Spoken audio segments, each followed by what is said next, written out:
Okay, let's see about getting this show on the road, shall we? First off, is my, my llama capture's changed again. There we go.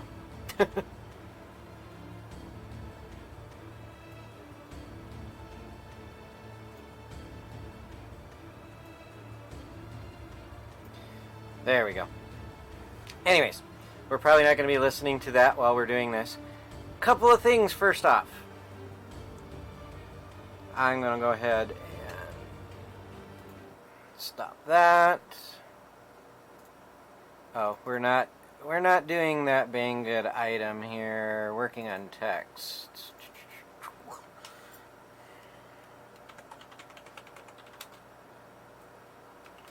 Let me make sure I spelled that right. I did.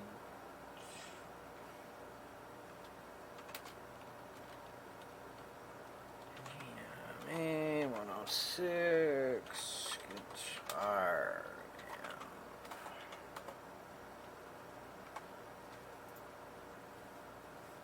Alright, there we go. Okay, so first a few things. You'll probably notice that I've got a new camera. It's delayed though, yay. So I might not be able to do what I want to do. Let's see if that...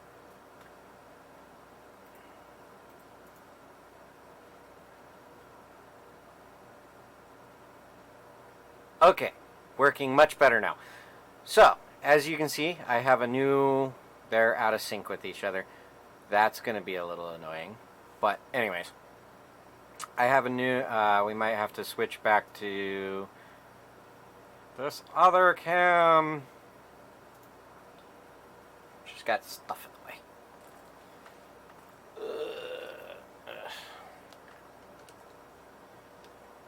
So I've got, you've got the old camera.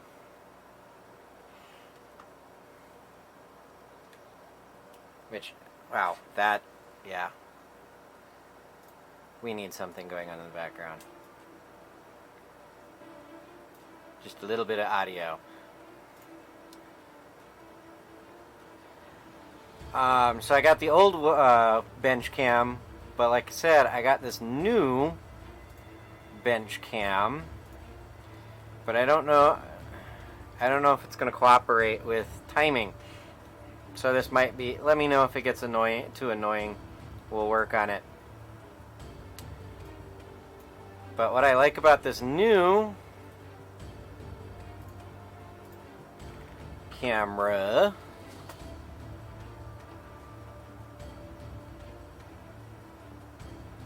is I can zoom it.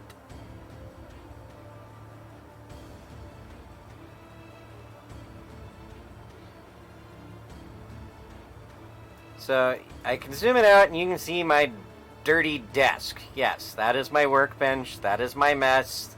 That is, yeah, the joys of my desk.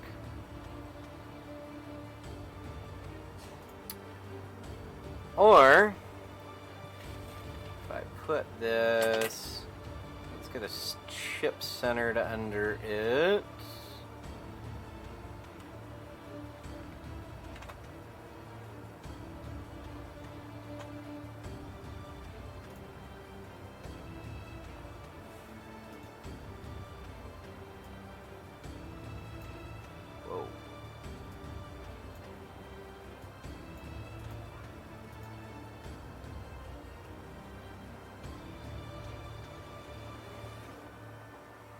I can zoom in really far onto the chip level of a board for you guys.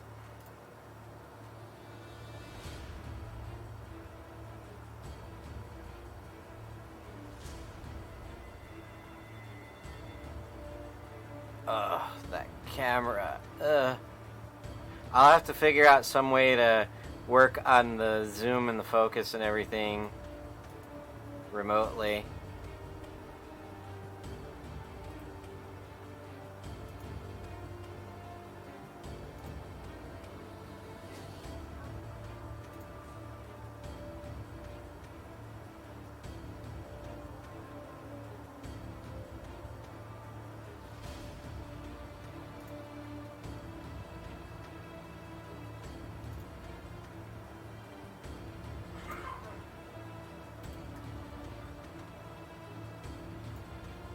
Oh, come on. I'm gonna see if I can do this a different way here.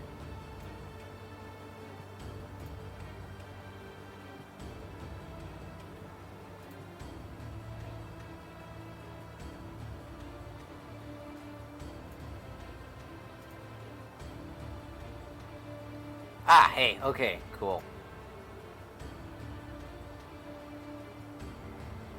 I can have just the zoom controls up.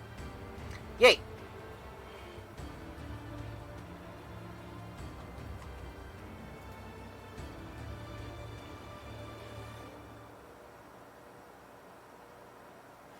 Alright, so that board is completely unrelated. I just grabbed that because it was convenient and sitting on my desk.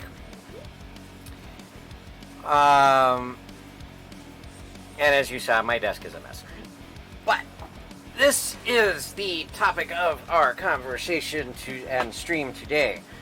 It is a Behringer GMA106. This is actually my guitar amp. It has been in possession, my friend's possession for a while because he's actually been playing my guitar. And we discovered last night that it is no longer outputting audio like it should. So we are going to test it. But before I test it, I need to build a test cable that allows me to connect my signal generator, which is right here, which I'm pumping out a 1 kilohertz tone at roughly 100 millivolts per peak to peak, which is about what a guitar will put out, about 100 millivolts peak to peak. A good Fender will do up to 200. A cheap one will probably be closer down to 80. So 100 is a good medium point.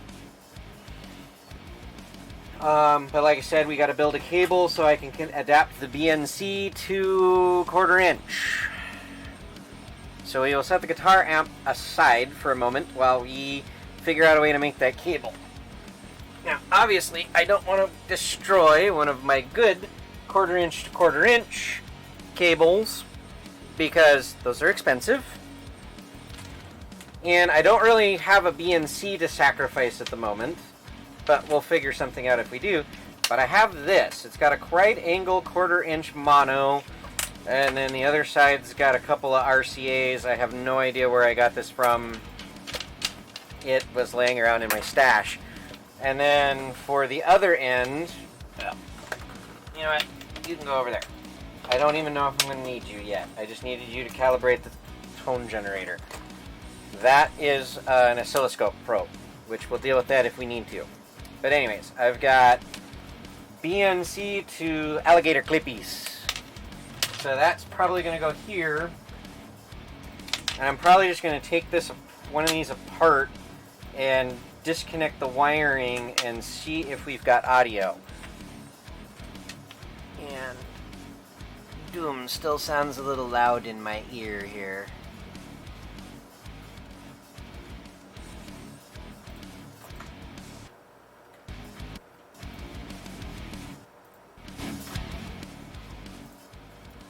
There we go. And for those of you wondering, these are Andrew Holzholt's remastering of the original soundtrack for Doom. So, alrighty. First off, let us see what's in this connector.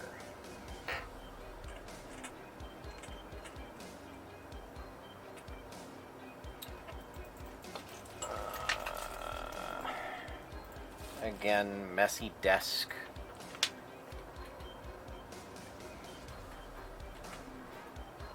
I would like to save this connector if at all possible,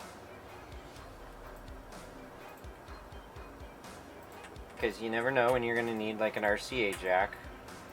Although, you know what?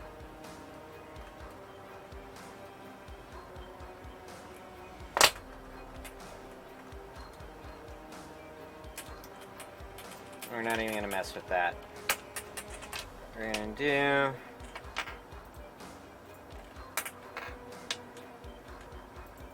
about right there. We'll cut that off and we'll toss that in my bin.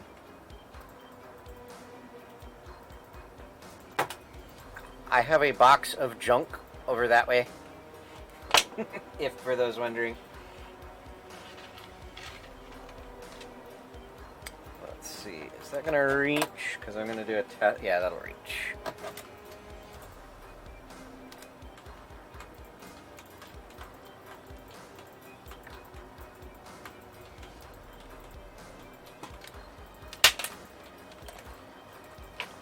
See, my desk may be a mess, but I know exactly where most of my tools and stuff are.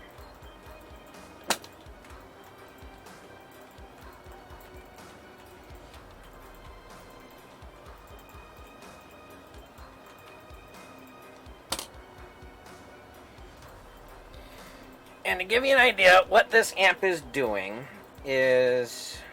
Oh, great, did I just crack my fingernail? I might have just cracked my fingernail. Yay. It is got little to no audio coming out of it with a guitar. Yep, I just cracked my thumbnail. Alright, let's see how this is put together on the other side. Okay, red is going to tip, and black and shield are going to ring, which is ground. Okay, that's what I assumed, but we all know what assuming does.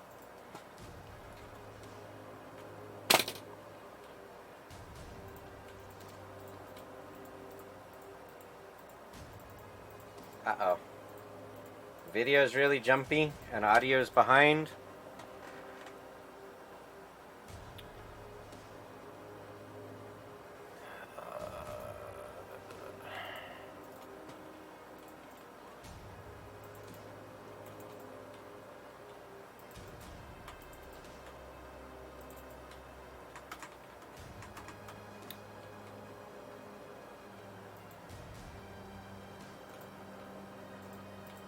Yeah, I don't know what I can do about my cameras here. This is going to be, yeah, I can see it here.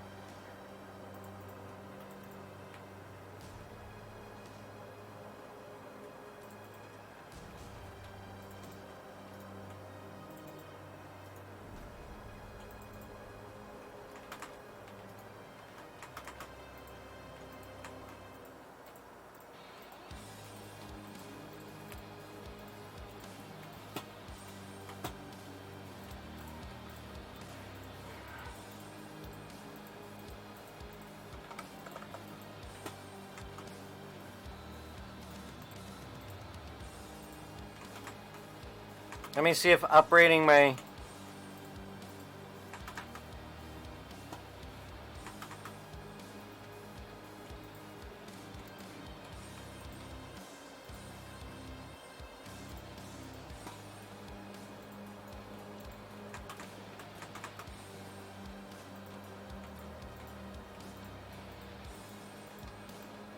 Okay, I upped my bit rate. Let's see if that works.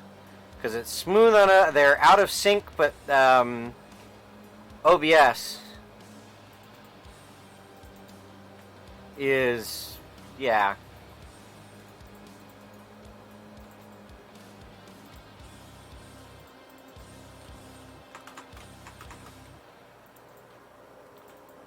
Let me know if that fixes things. I may have to stop the video stream. Or, I mean, the audio.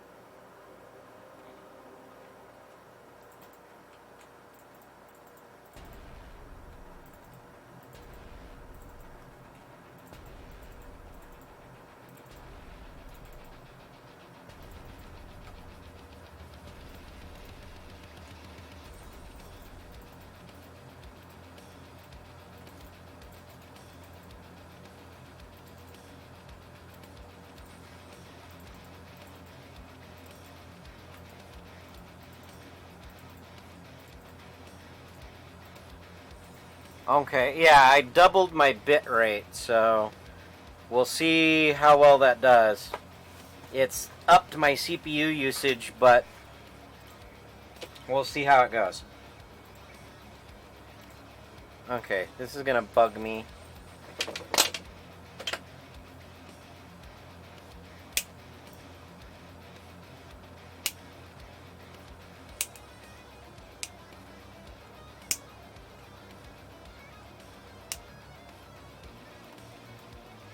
Cracked thumbnails suck.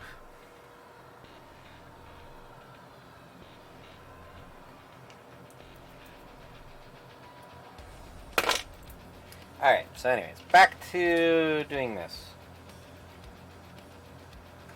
So, anyways, what the guitar amp was doing before I did it is it was just coming in really low. So either the preamp's shot or the post amp is shot in it. And I am not sure, so we are going to test it. Because there was audio there, it was just very, very low and very, very quiet. Let's test my test cable. Okay, that caused a nice little ground loop.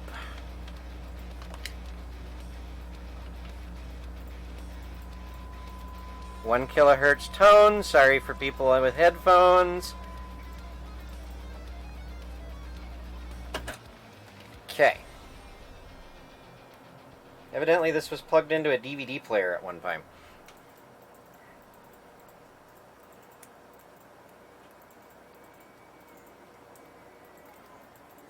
Okay. So I have my 1 kilohertz, 100 millivolt peak to peak tone. Let's get my guitar amp up here.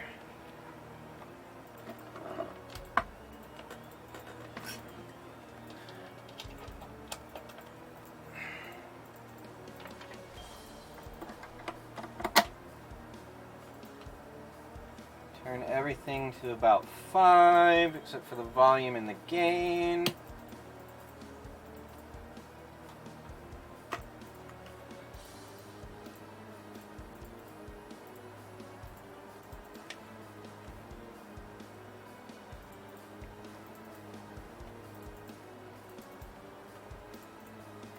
Okay, you guys can't really hear that right now.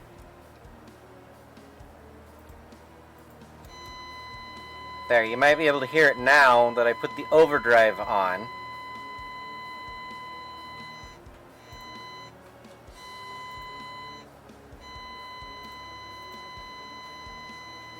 But the overdrive is also distorting the 1 kilohertz tone. So, we need to tear it apart and see what's going on. We'll leave that on because it's got, it's frequency locked and everything.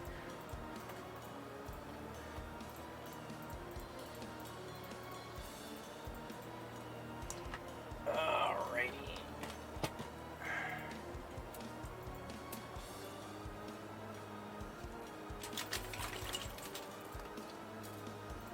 The screwdriver is going. Yep, the screwdriver will work. Now, mind you, this is the first time I've ever taken this amp apart, so.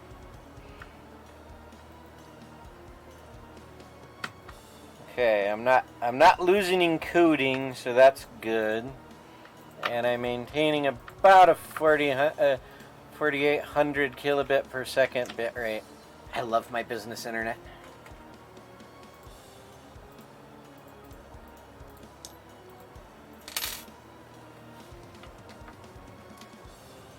Oh, I should give you the obligatory warnings. I'm doing the... if you follow my steps in doing this, you're doing this at your own risk, because this operates at mains voltage, which can be fatal if mishandled. Yada, yada, yada. You have been warned. Do this at your own risk. What other... yeah. Any other... warnings you should give. Yeah, any other warnings? But, yeah.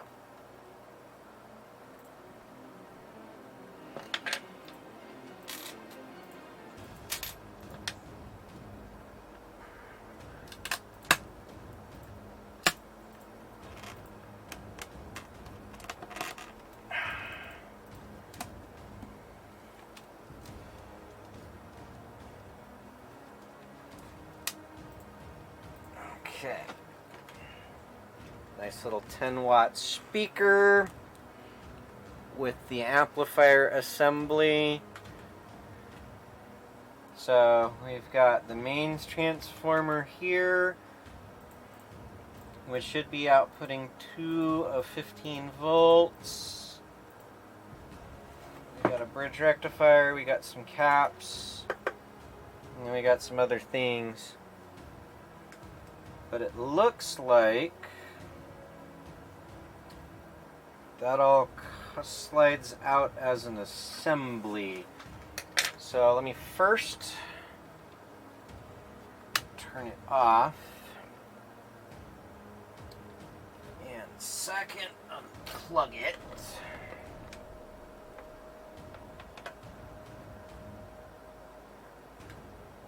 Third, we will remove this cable strainer leaf.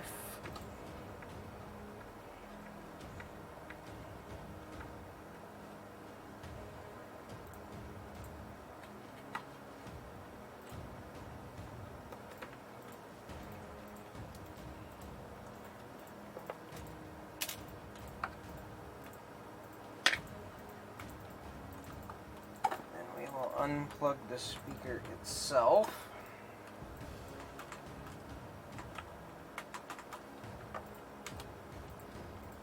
And then see what it's going to take to get the amp module out.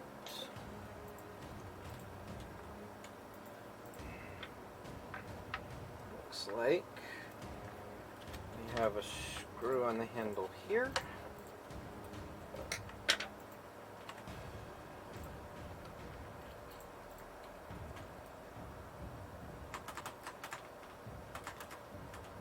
Oh, that sounds like fun, Lady G.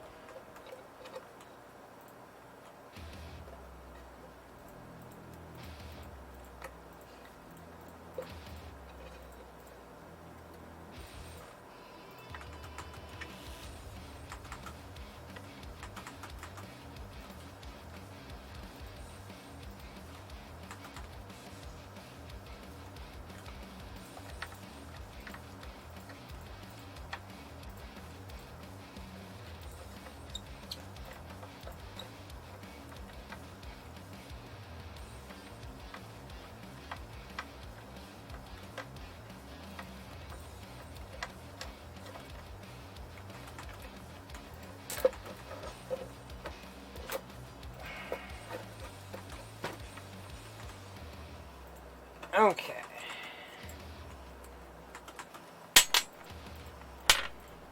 That is a good sign. Get released. I just got to figure out how it can come out now.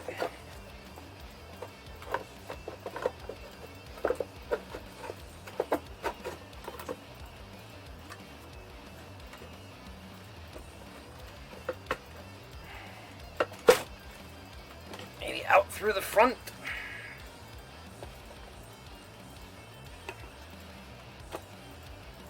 Nope, not out through the front.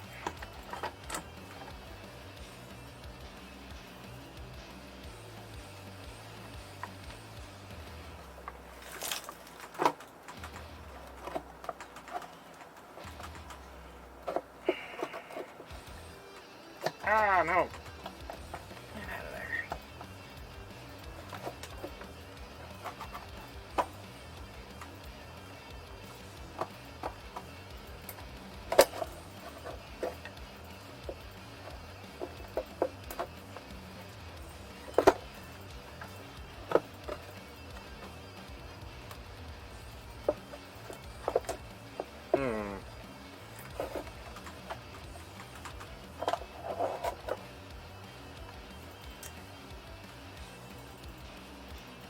Yeah, I'm not sure how this comes out.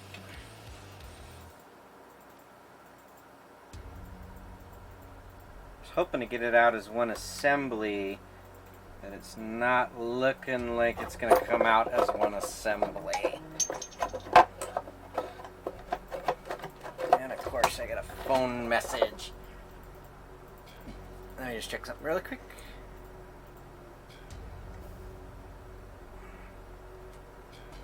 Oh, it's just TwitchBot, Discord letting me know. TwitchBot let everybody know that I was streaming.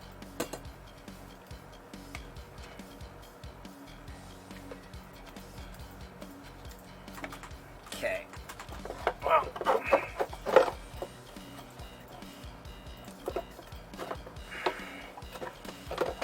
Alright, so let's tilt that back in somewhat into place. Because what I'm probably going to do... Oh, you can't see it when I'm doing it down there. What I'm probably going to do is take the circuit board out, and then maybe I can get the metal to go out the front. So circuit board out the back, metal out the front, but to get the circuit board off, I need to remove all the knobs and everything. So...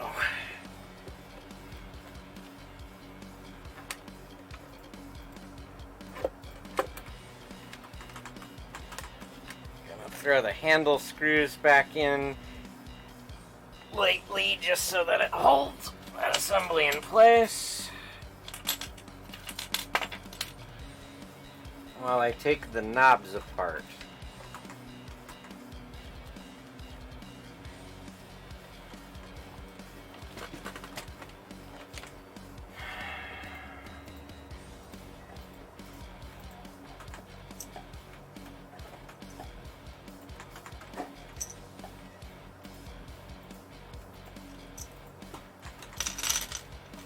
I should be putting everything that I take off in a bin so I don't lose them.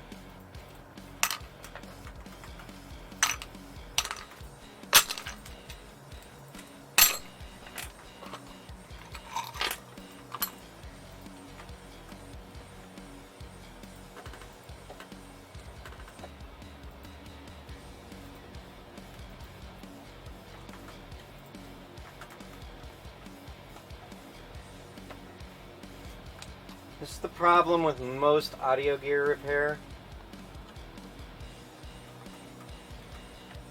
Is first you got to figure out how it comes apart. And 9 times out of 10, how it comes apart involves taking all of the nuts off of the pots. And depending on what it is, there's usually a lot of pots.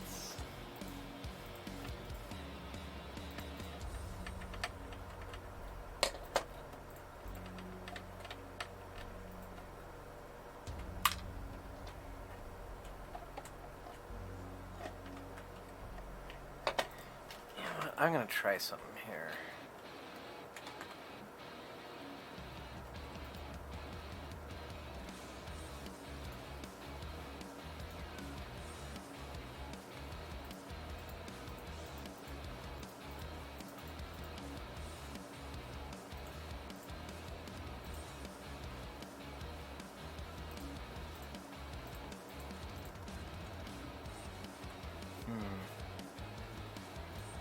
I guess I can't do that. Oh well. I was going to see if I could, like, enable a timestamp thing on those cameras to try to synchronize them, but because of the cameras that I'm using, it doesn't look like they have timestamps. Yay.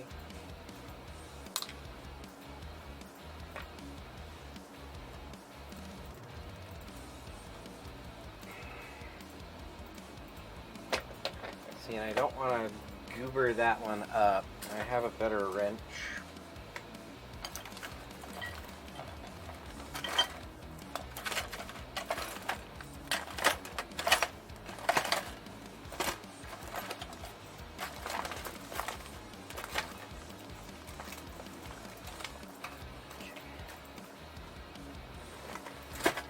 I will be right back.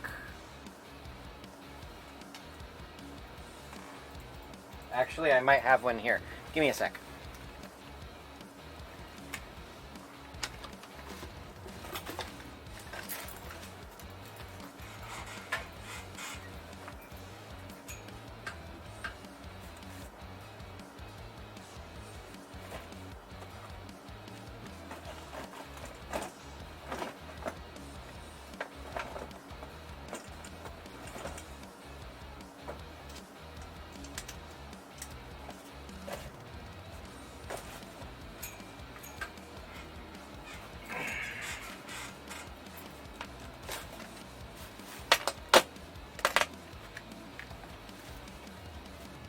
Success.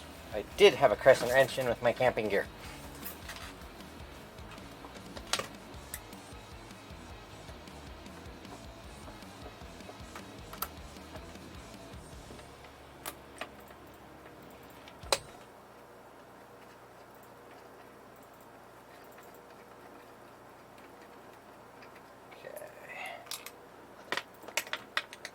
And I found a better screwdriver while I was up there too.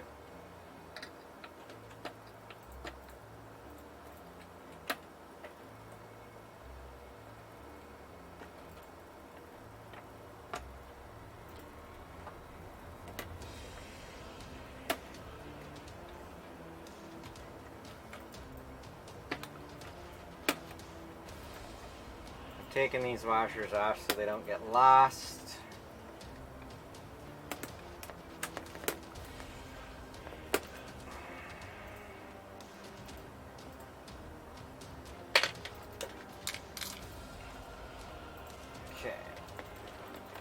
Those are out. Let's flip this back over. Take that and that out. I will.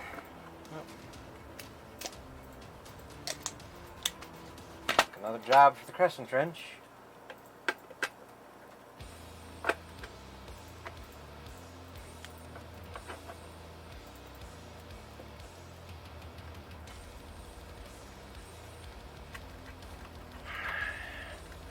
Disconnect the ground wire that goes from this metal chassis to the circuit board. Oh, I thought it was just a nut on a stud. It is actually a nut and a bolt. You'll put that over there. Get that out of the way. Make sure power cord is unplugged before I do this next step. If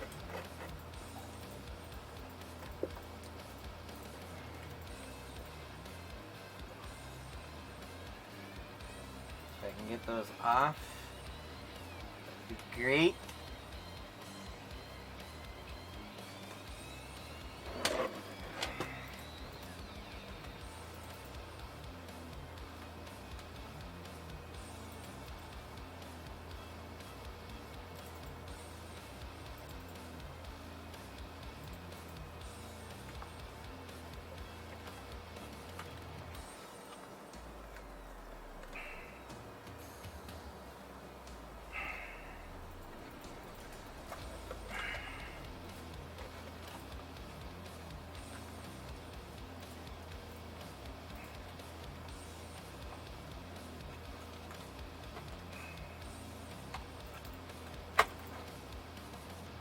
Okay, there we go.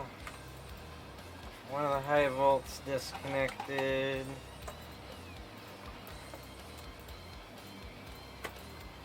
The other disconnected. Break the glue. The secondaries are disconnected.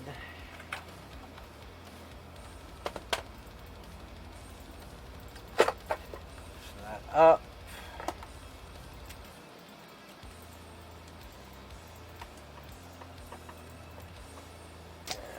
Screwdriver's too big, so I'll go to this one. Oops.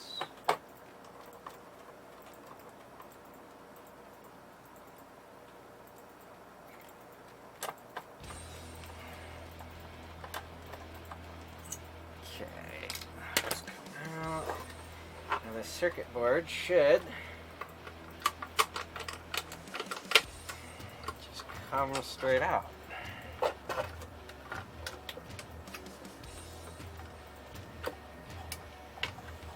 What is holding it in still?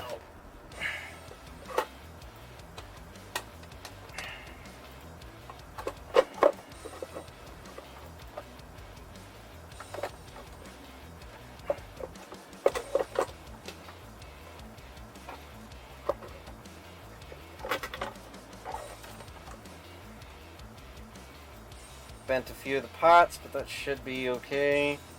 I didn't break any of them.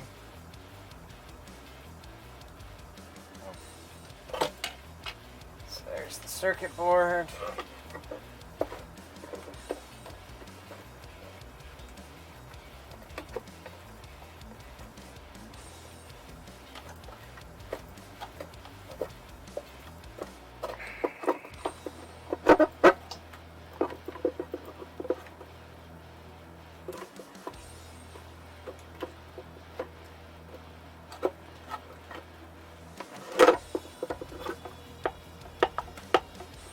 Come on.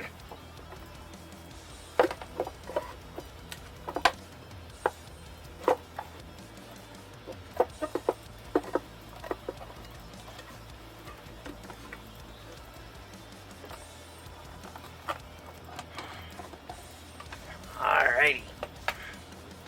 There's the power supply circuitry.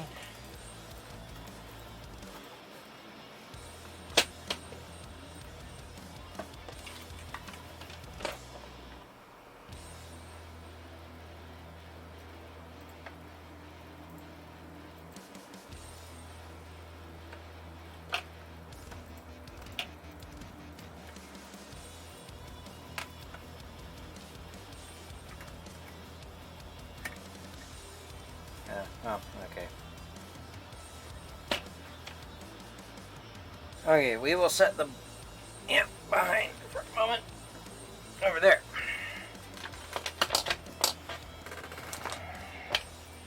Because, ladies and gentlemen, can you tell me what the cardinal rule of electrical troubleshooting is?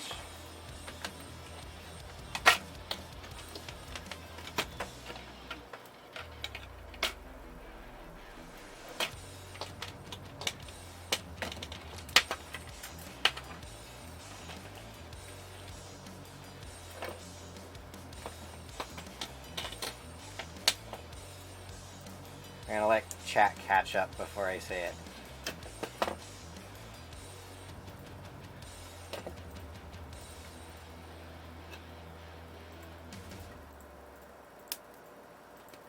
I'll have to get some new zip ties for those. Oh, pretty close, Lady G. The cardinal rule of electrical troubleshooting. Thou shall check voltages. You first check to see if you're getting your voltage rails. And if you're getting your voltage rails, then you move on to the harder stuff.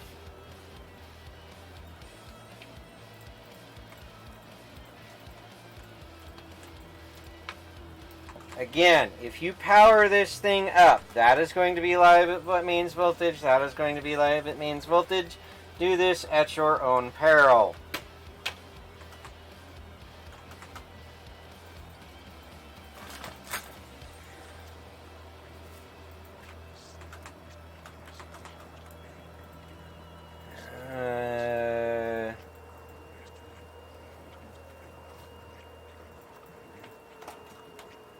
Shouldn't need the ground.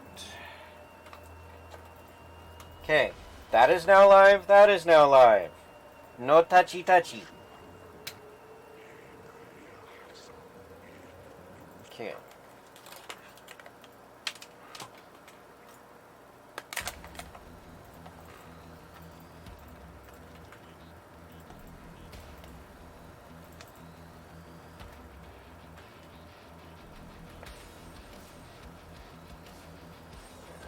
This thing's getting worn out.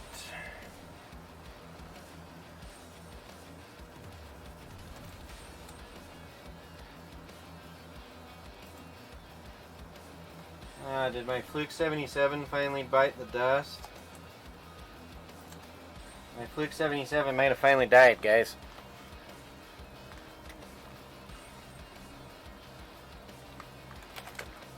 So, be right back.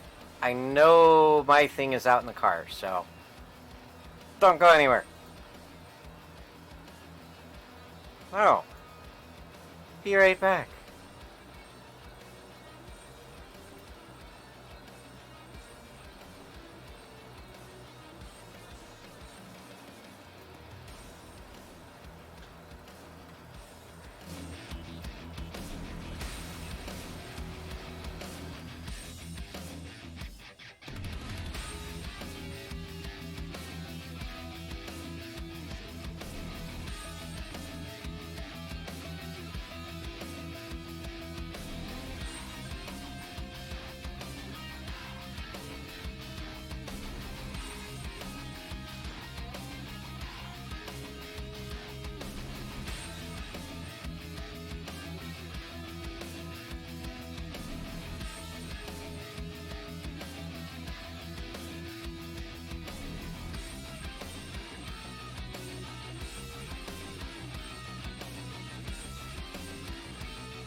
Hey, the sync is a little bit better, but not by much.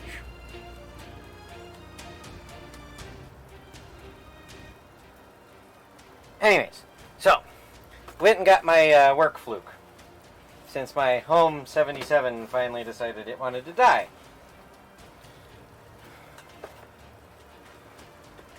That fluke 77 used to be my grandfather, so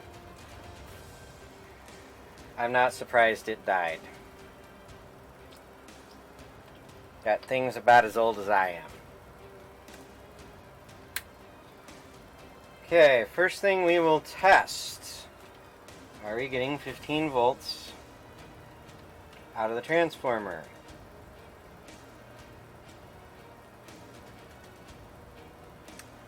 .99 that way.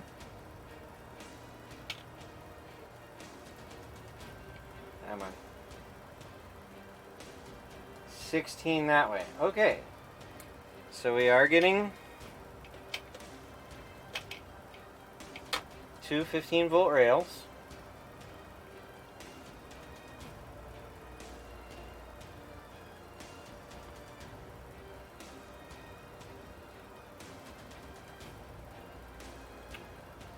I wonder if it's this stuff, because I forget what there was some equipment that had black gunk, some audio equipment that had black gunk, and it destroyed the black gunk destroyed things.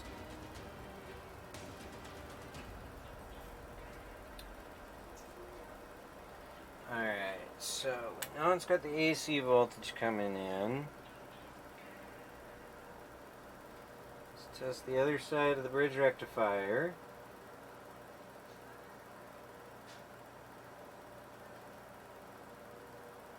Getting about 40 volts on the other side of the bridge rectifier.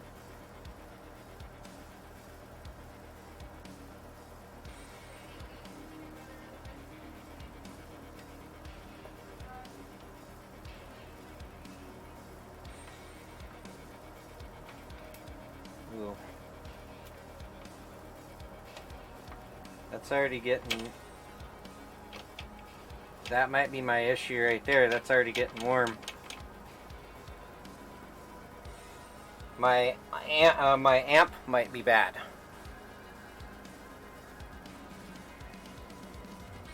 Nice. You can listen to me while you exercise. But I'm thinking this might be... yeah, that's really hot.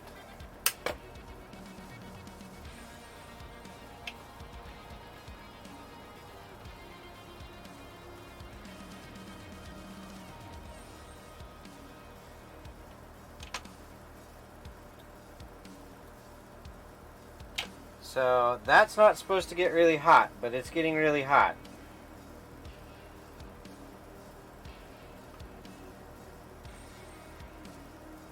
So I might have a bad amp chip.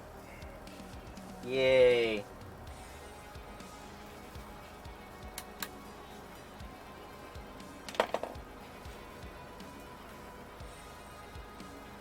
So this stream might not be as interesting as I thought it was going to be, guys. Because I may have just discovered it already.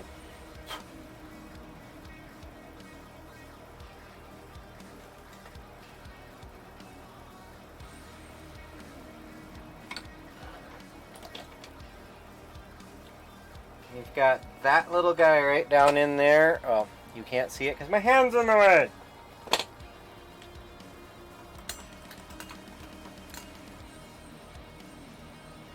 This little guy right in here is getting really hot, and it is the main amplifier for the system, and I don't think it's supposed to be getting super hot when no audio is going through the system, unless it's getting really hot because I don't have the speaker hooked up. So I'm going to let that heatsink cool down. We're going to hook the speaker up, but after I figure out what model chip it is and see if I can, or what model amp it is, and see if I can find a spec sheet on it so I can find the pinout of it so I can test to see if it's a dead short.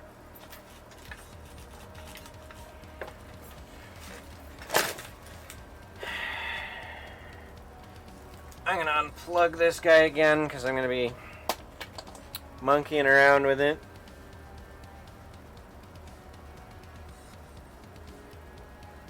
Only 5 minutes? Wow. That's not a whole lot of time there, Lady G.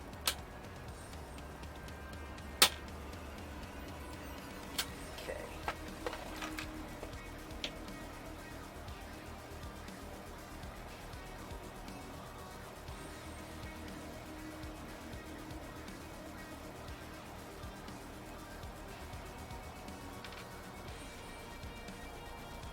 But if that's all your physical therapist allows you to do, that's all your physical therapist allows you to do.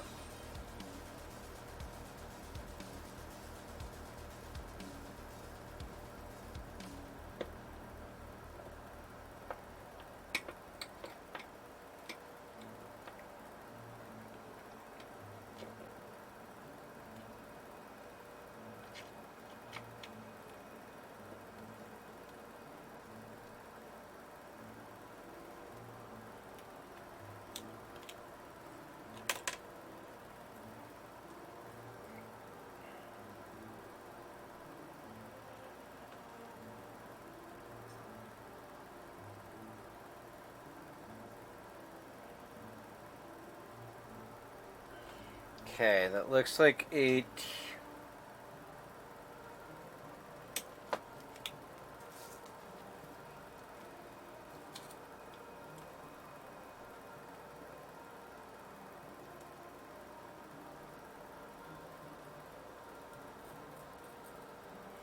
TDA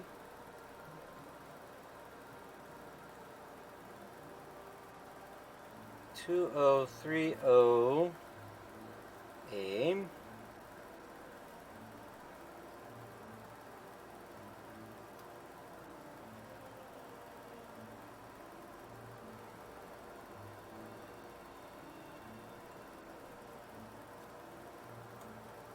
LS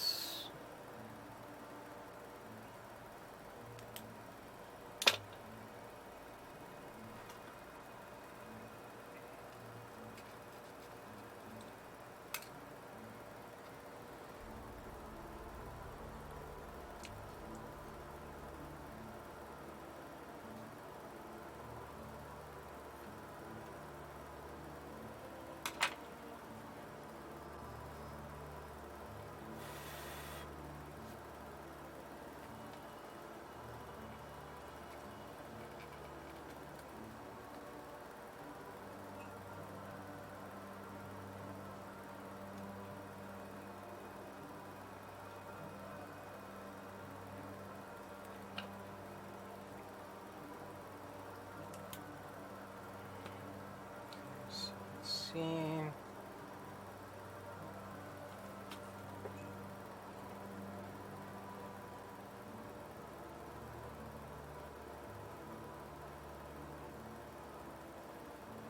That actually looks like a D.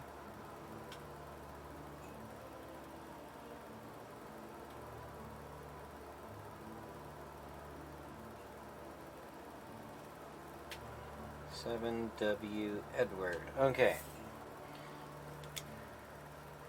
So, now we get to have a little fun. Time for some streamception. Alright, we will minimize you, we will minimize Discord, we will minimize OBS, we will minimize Winamp.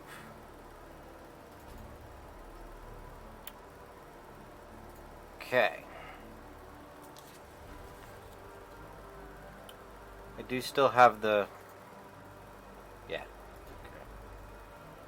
So we are going to do a search for a TDA 2030A pinout.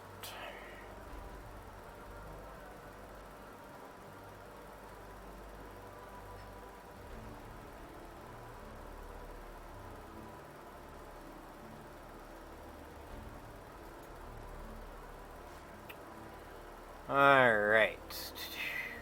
18 watt hi-fi. Here's a typical application. Alright.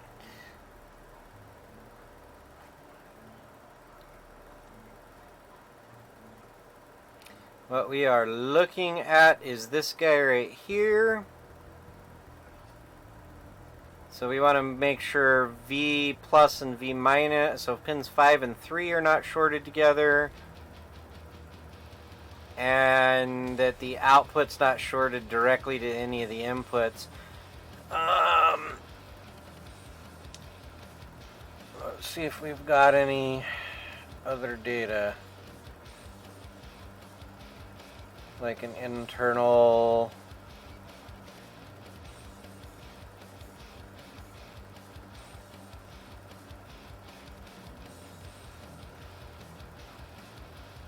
Yeah, not seeing anything here.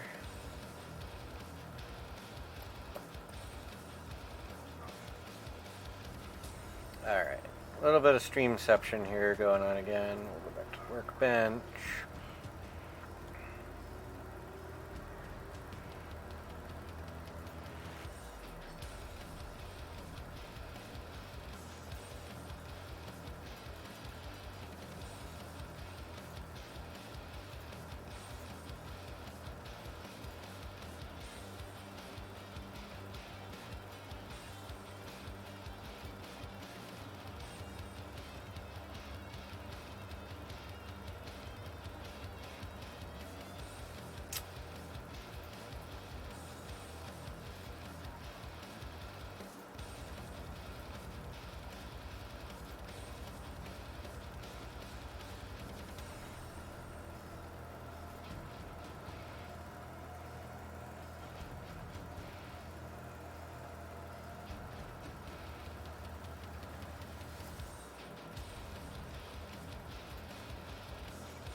Ah!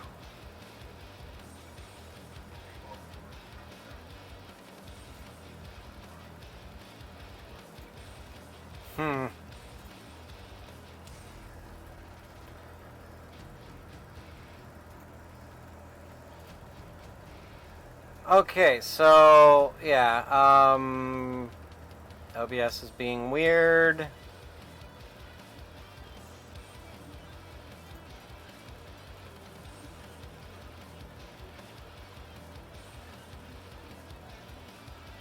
You used to be able to do a...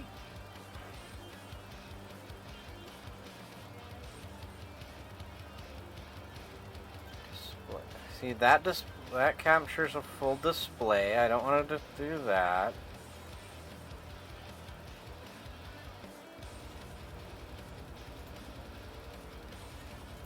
You used to be able to do like a window of a piece of a thing, but it's not letting me do that.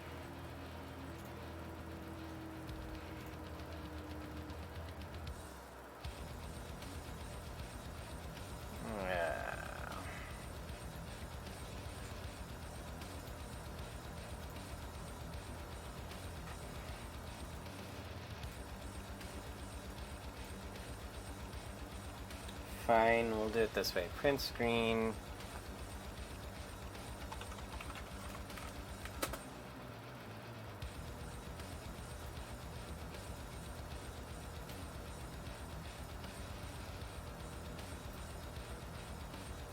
Crop.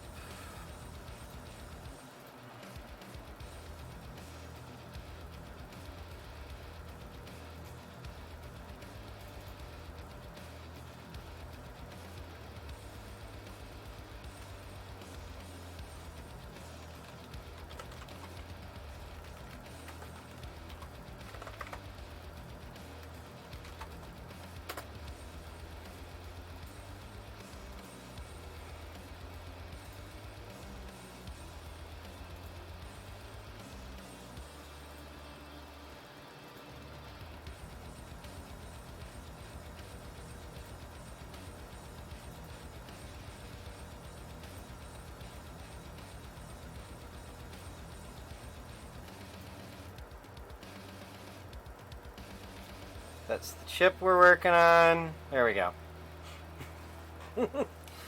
Okay. Martin, wait, it's gonna cat there. So that's the chip we're working on.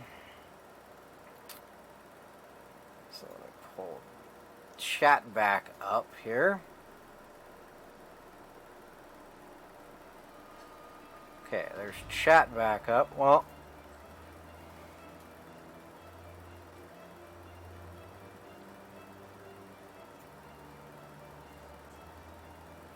at least they're making you do it slow and not saying you can't do it at all.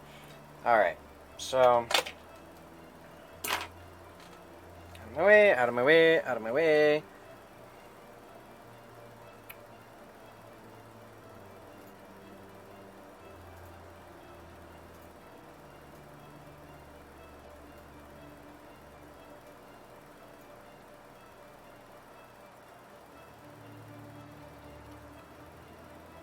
Okay.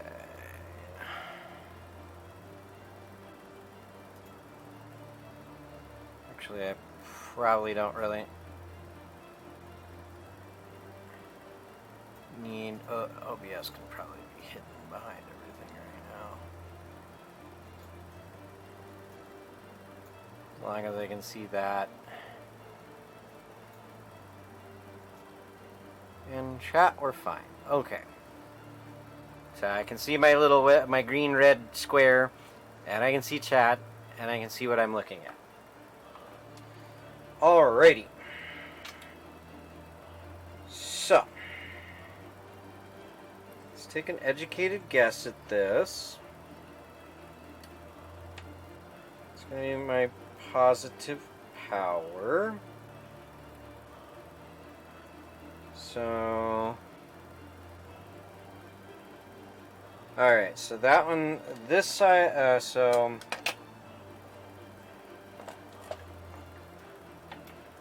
this one here is going to be B+, which will make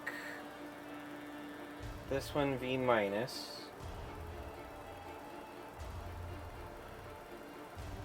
Okay.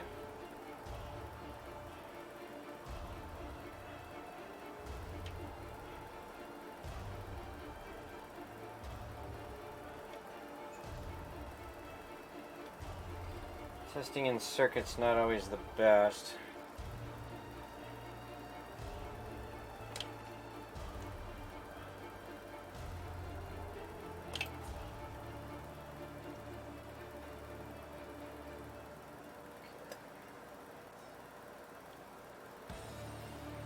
Alright, I'm up in the meg ohms, so we don't have a dead short to ground between positive and ground.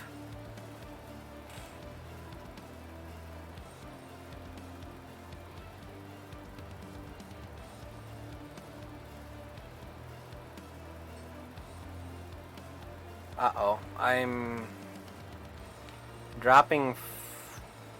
not dropping frames, I've just got encoding problems now. And I've gone unstable.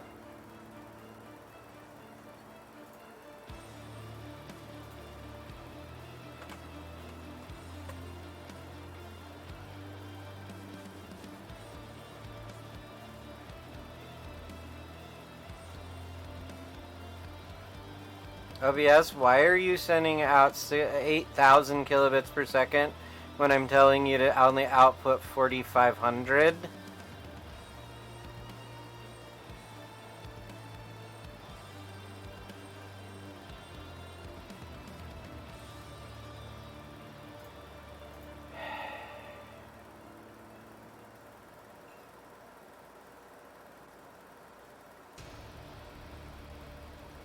Yeah, I don't get that. Okay.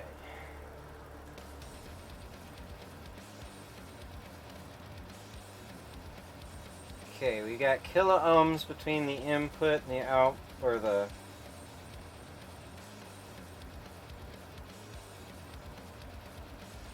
We got kilo ohms there.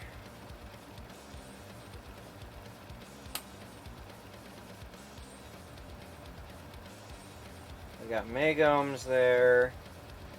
We got megohms there. We got K between input and output.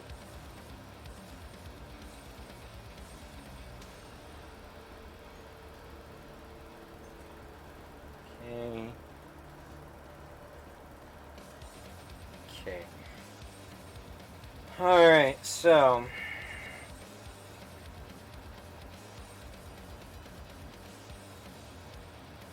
I don't have any dead shorts in this chip.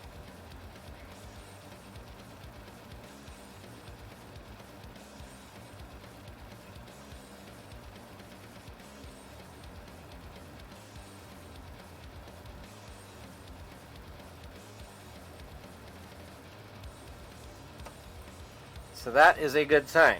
So maybe that chip just gets that hot. Or maybe it's because I don't have an output currently attached to it.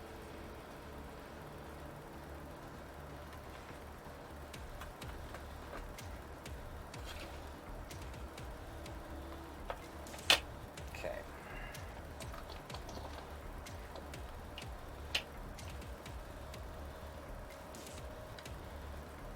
But either way, I am going to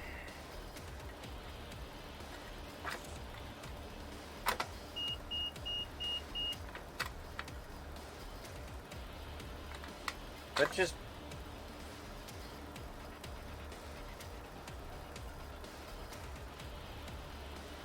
something just beeped at me. Yeah, I can probably do some 76 later.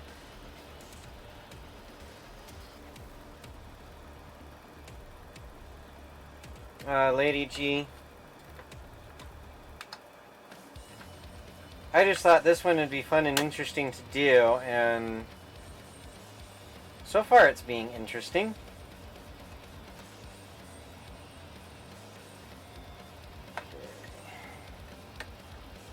Put those back in. I won't bother to put all the nuts back on there.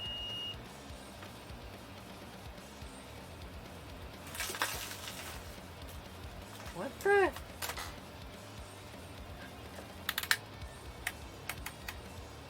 Oh. It was that thing yelling at me.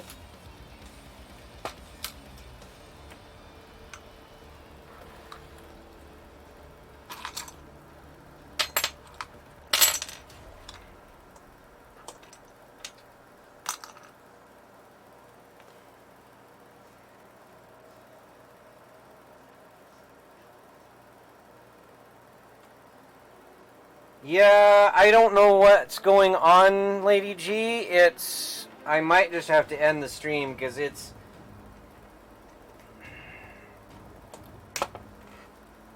keeps telling me that encoding is high.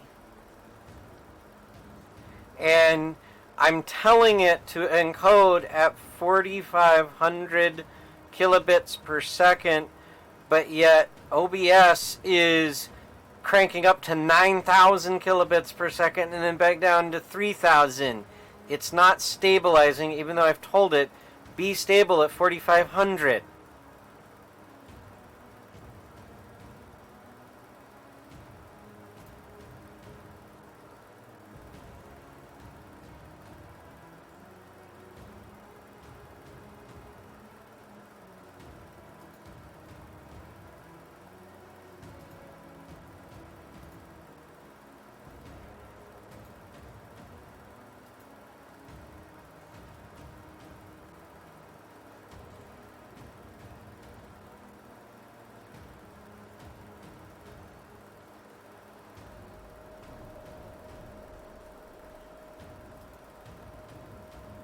Okay, let's see if that settles down. I changed the encoding to ultra fast from just super fast.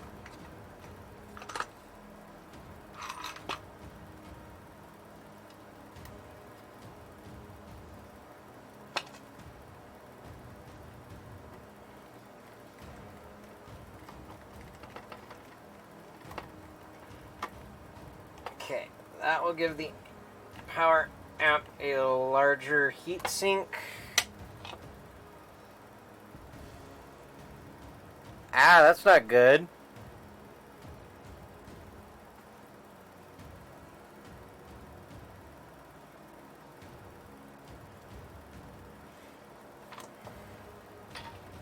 Sugar crashes are never good.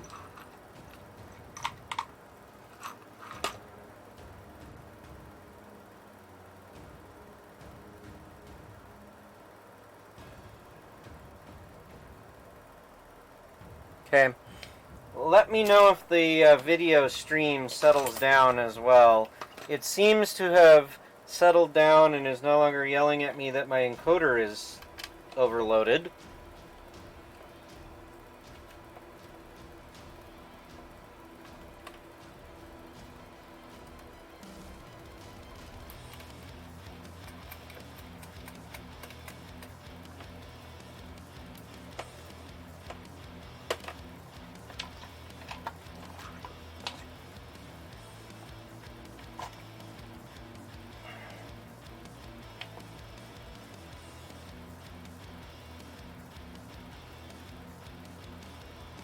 Aww.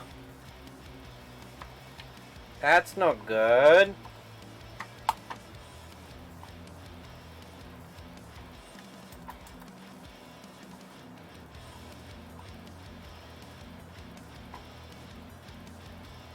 Now that's rather interesting.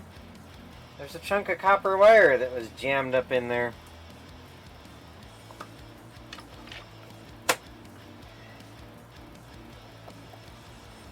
Alright, I was going to snag the speaker out of here so I'm not running it open, because that might be part of it, is that I'm running it without a load.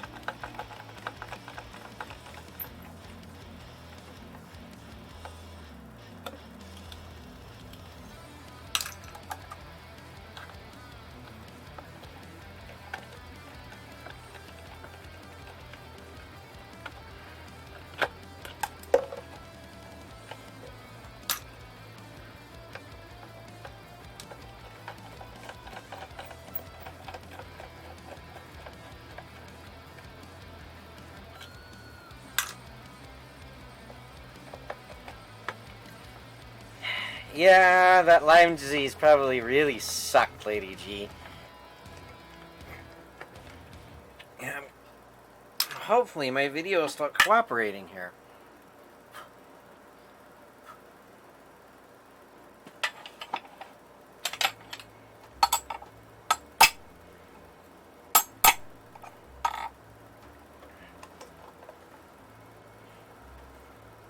Little trick if you're ever working on speakers. The back is a handy place to stick things like screws so you don't lose them. Alrighty.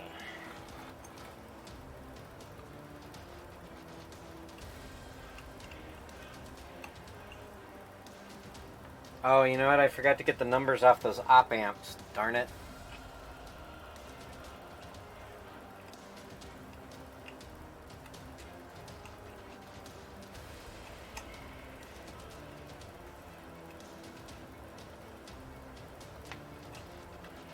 Hang on a second.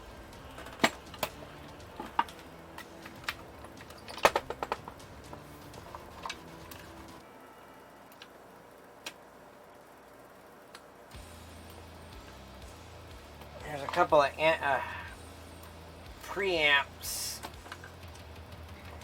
on here that I forgot to get the numbers off of.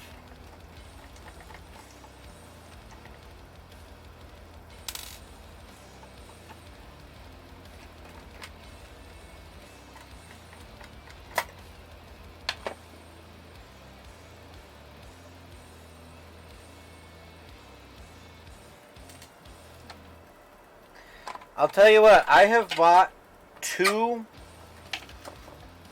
custom-built computers from SciTech, and I absolutely love them. And at the time, they were cheaper.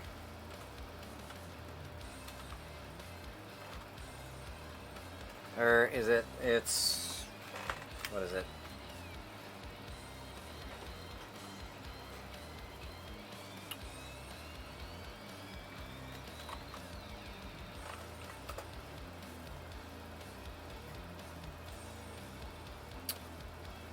Yeah, at the time they were cheaper to custom build than they were to buy all the parts separately.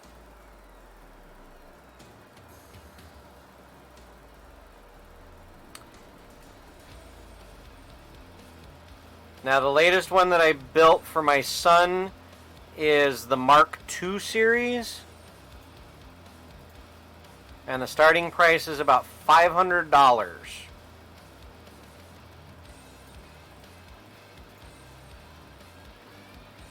And then they go up from there. Whoops.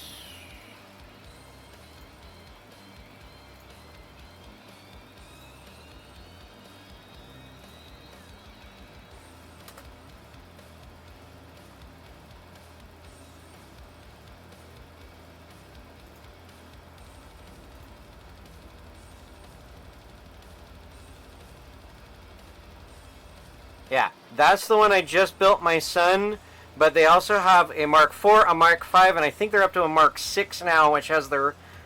so the Mark IV has the Ryzen 3, the Mark V has the Ryzen 5, the Mark VI has the Ryzen 9, and then I forget what the new Mark VI has. So...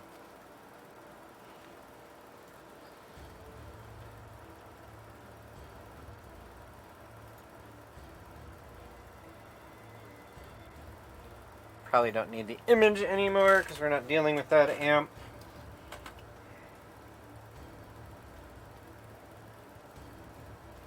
$4558D. Let's see if we can find that chip.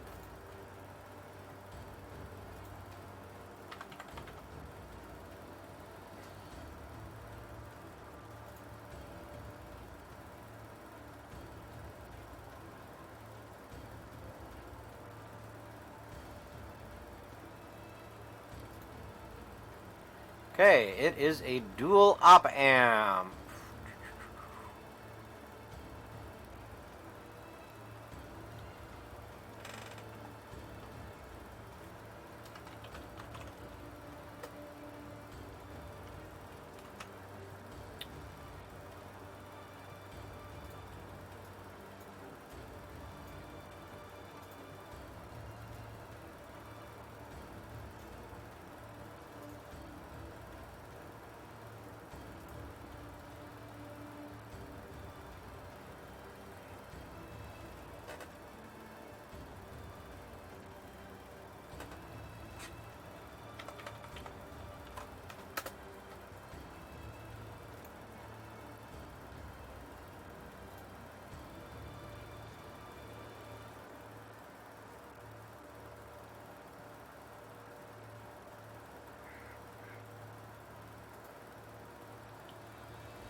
Yeah, I mean, when I built mine, they were still using, when I built this one, you can't really see it, but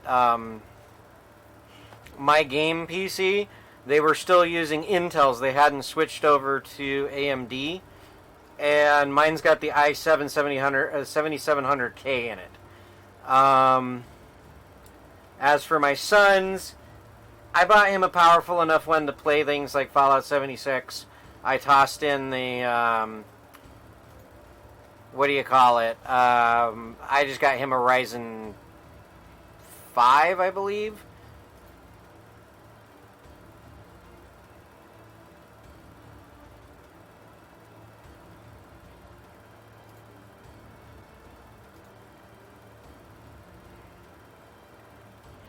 So there's the new chip that we were working on.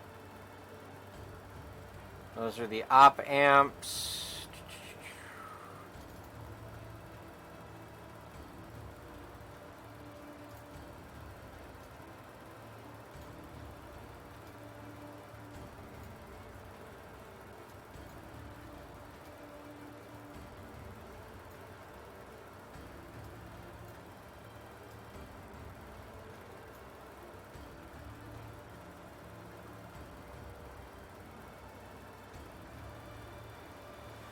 Okay, let me just write this down because I evidently can't.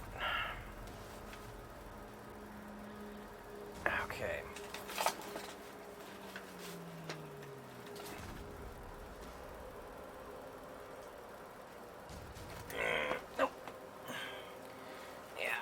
apparently can't do what I want, so let's just keep that open. Because any time I open anything it causes problems. So 1, 2, 3, 4, 5, 6, 7, 8. This is out 1. In 1 minus plus ECC. Oh, this is GMB. This is BCC. Out 2 into minus into plus.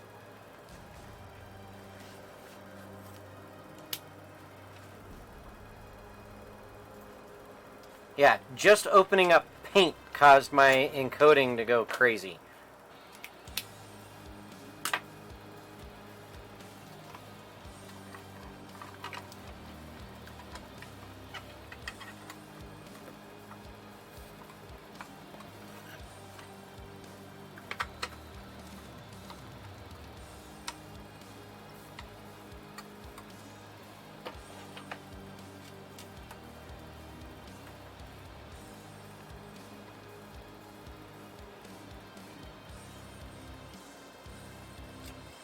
Yeah, they can get really expensive really quick.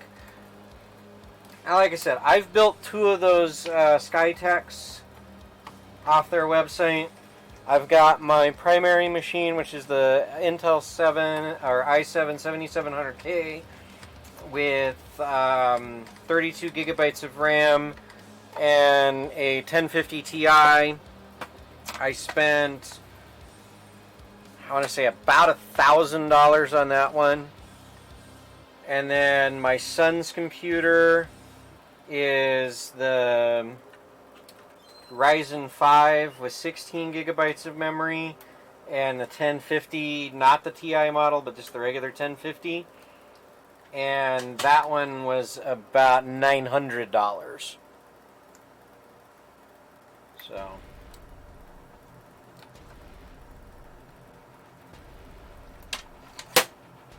Or no, that one was about $800 because of all the added extra bonuses that I put in, like SSDs and all that stuff.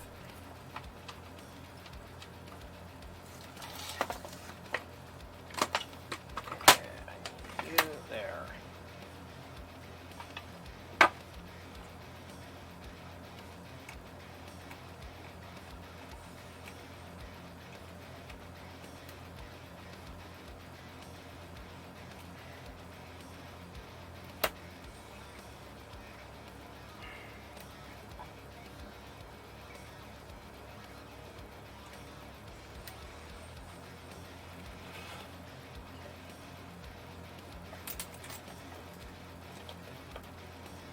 Okay, again, things live, no touchy, that stuff.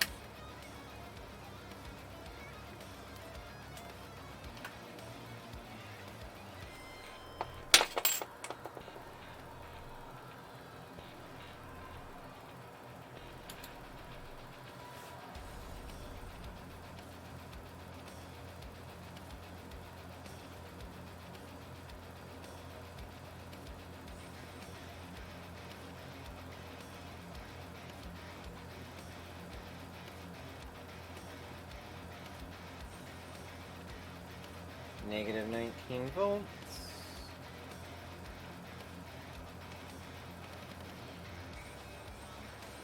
Positive. Negative, okay.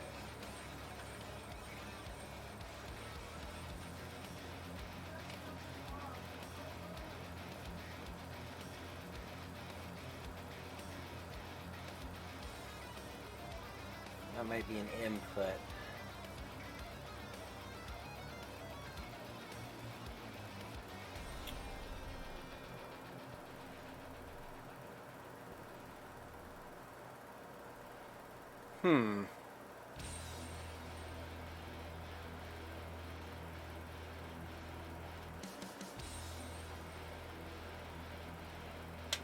Okay, so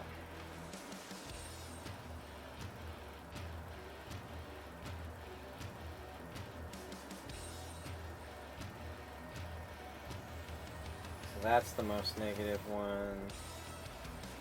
That's the most positive one. Okay.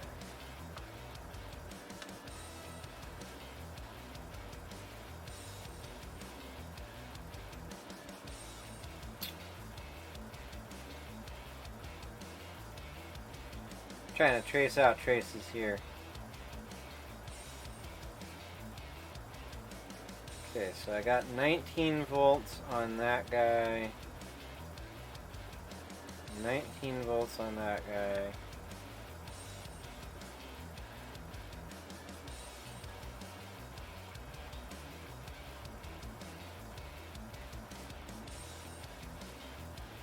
Okay, so if I flip that,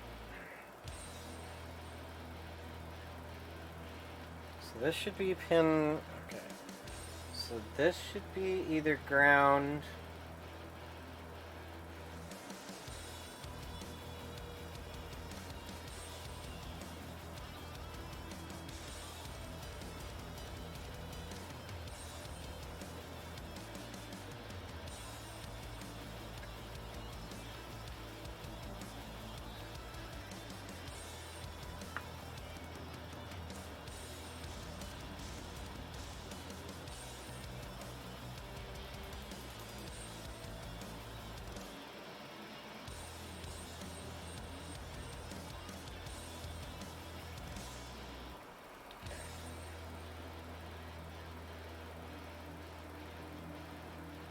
yeah, see, it's still getting warm.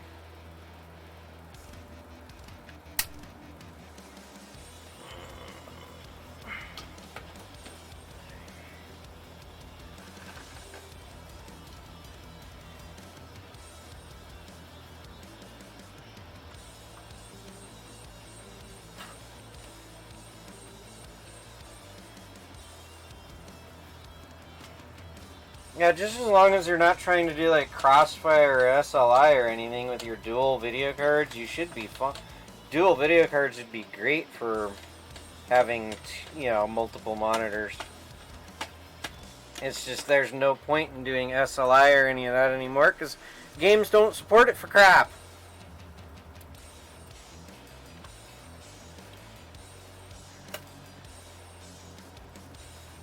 Alrighty.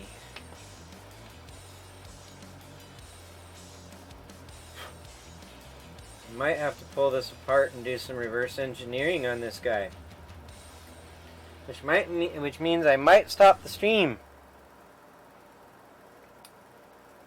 while I sit and trace these out. Ugh, the solder job is terrible on these.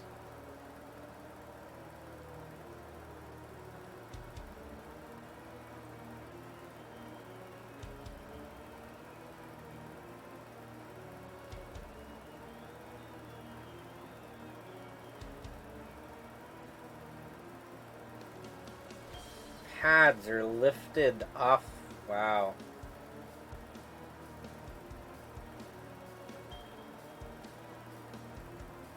That might be part of this.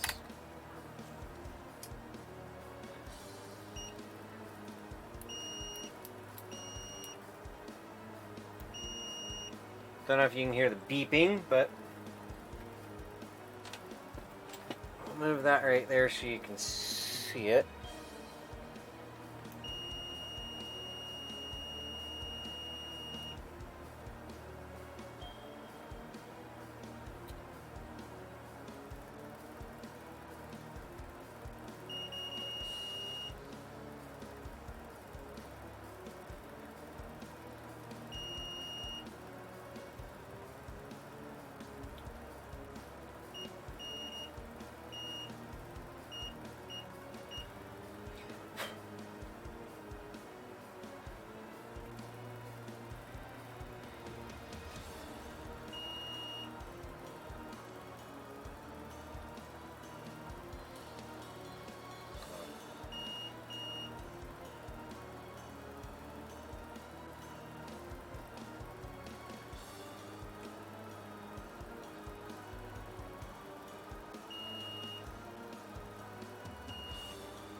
I'm almost scared to reflow those. Okay, so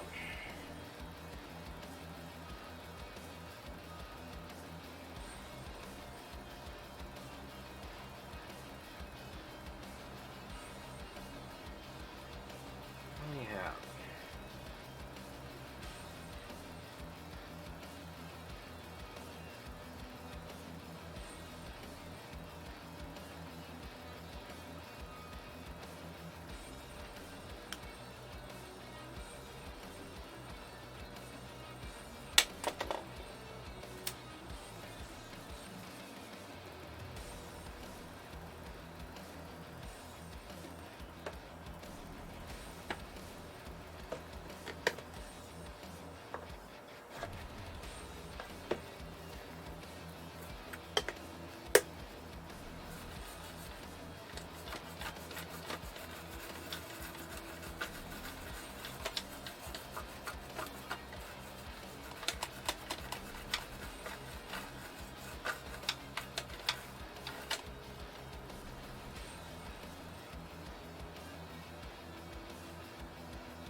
That was just a little isopropyl alcohol.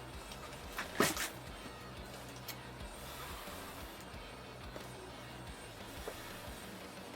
clean up dust and debris around these pins.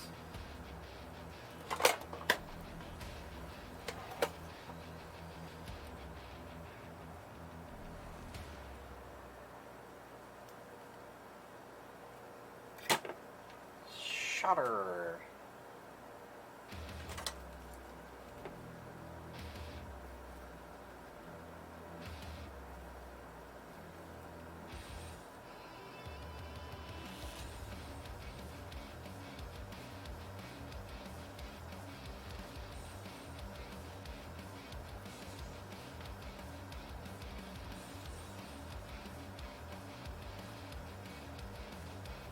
Okay.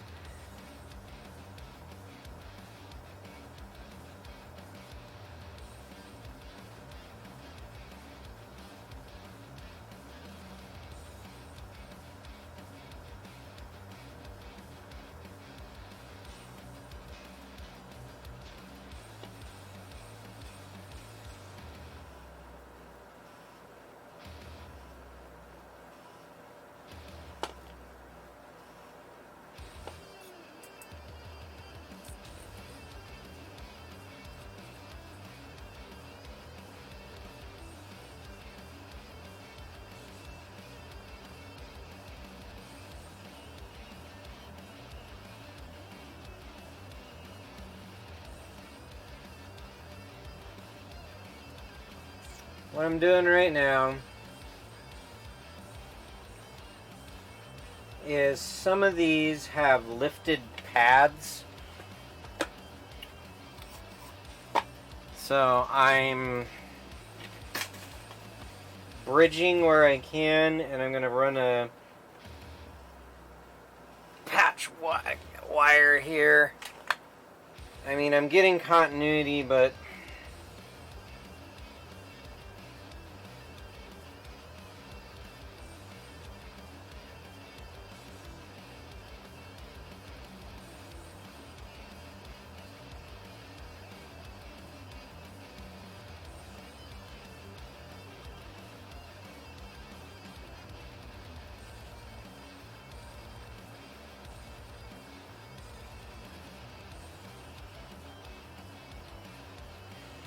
And this is just some insulated magnet wire.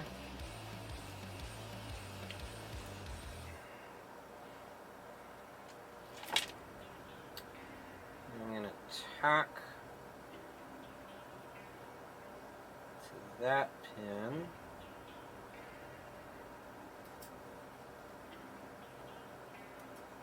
Bring it over.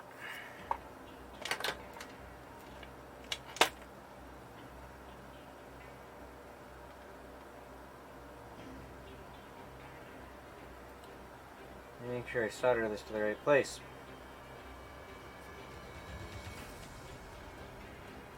I almost didn't solder it to the right place. That would have been bad.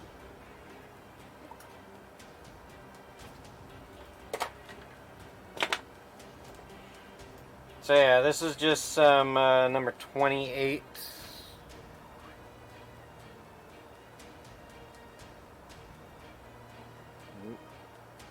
magnet wire.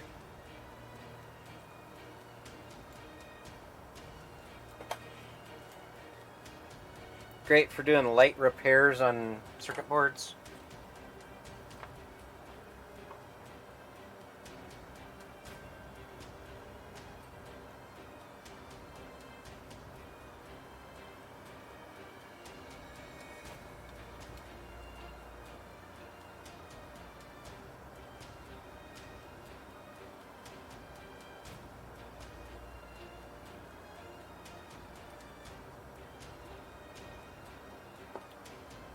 Come on.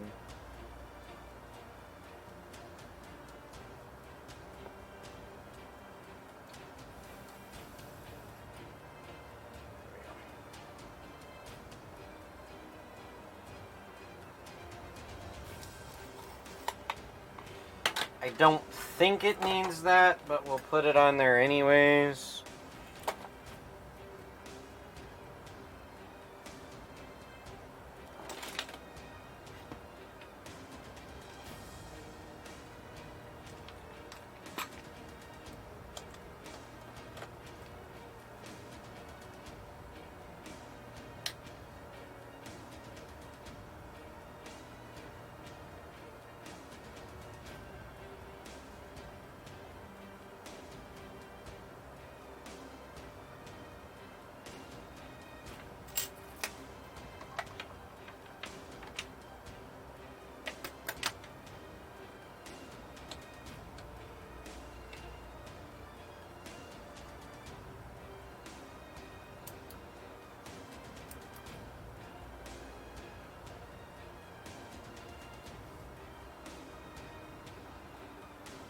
Okay, I'm gonna pause this for a minute.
I have to have the gain and the volume up to max.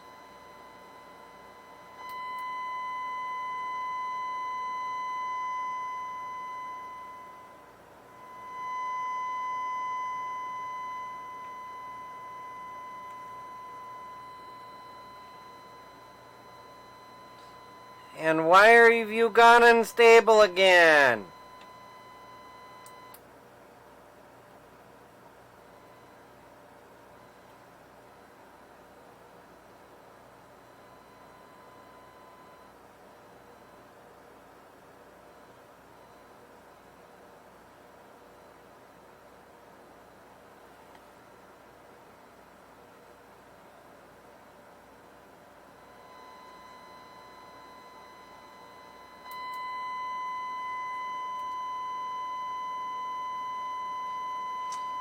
not nearly getting as hot.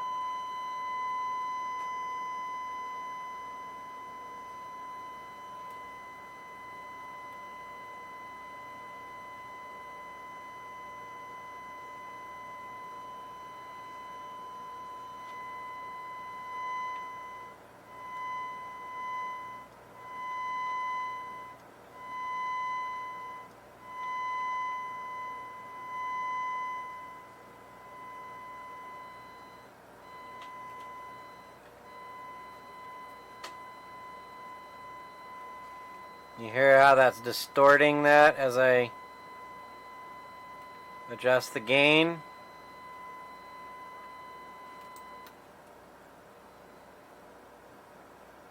There might be something wrong with the gain pot.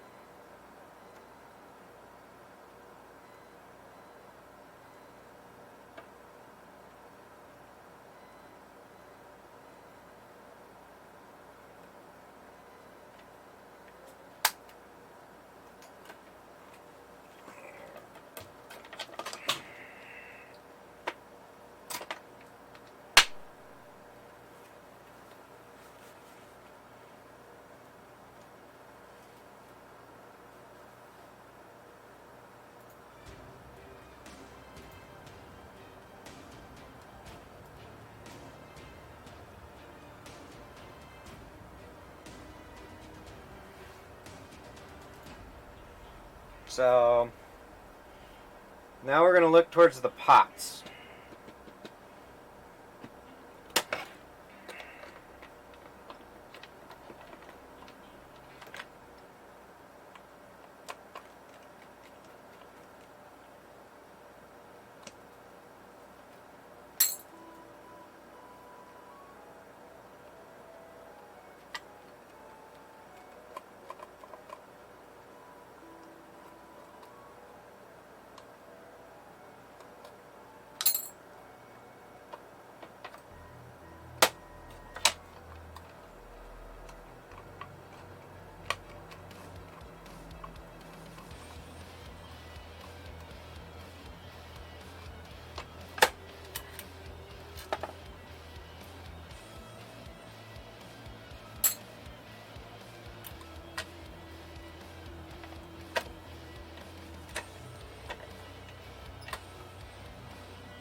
BK20, that should be a 20K end-to-end pot.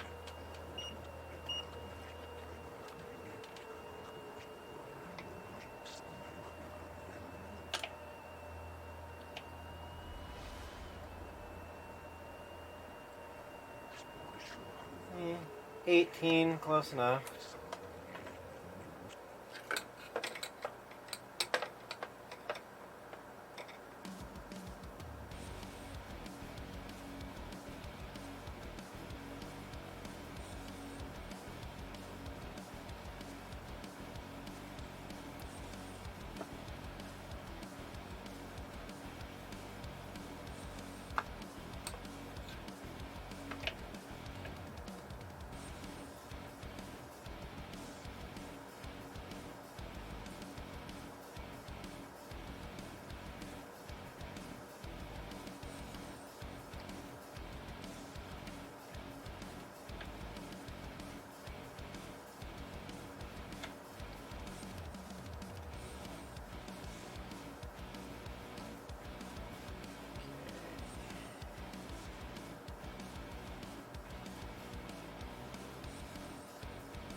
Alright, so that one, yeah. So the volume pot works. Or the gain pot, I think that was. Yeah, the gain pot works.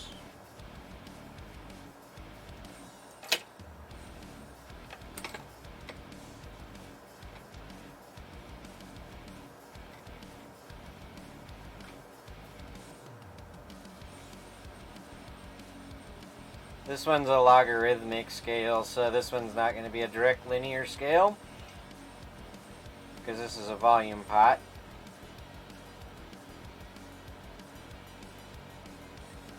About 40.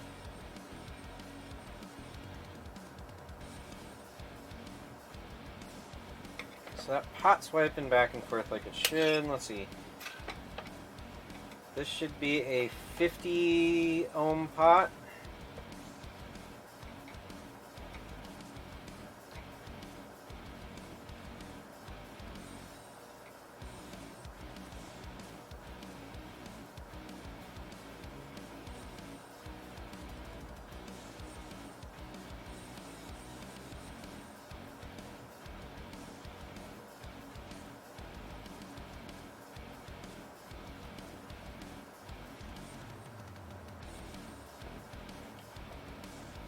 I'm hoping that's because of other circuitry in series with that. That is coming out 20K.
All the pots check out.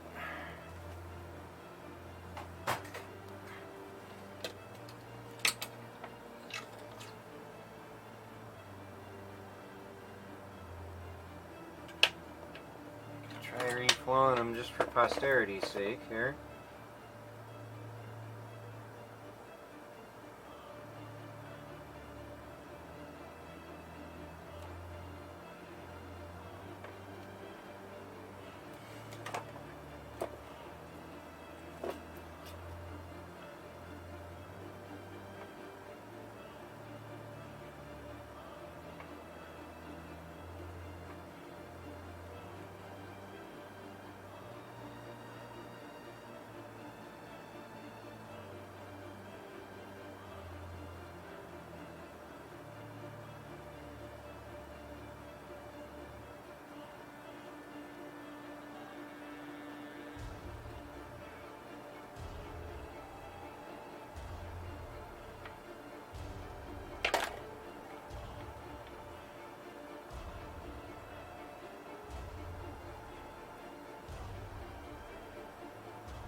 Yeah.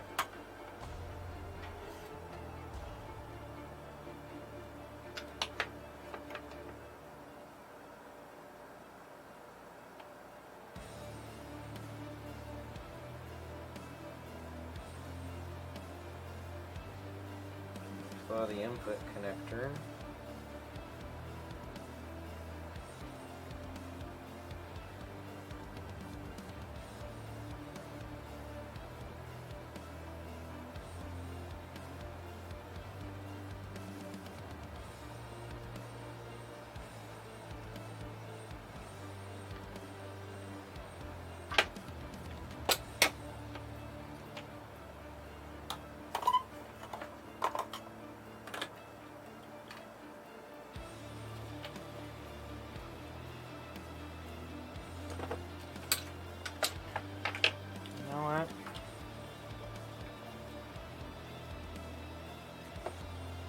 I didn't even reflow the...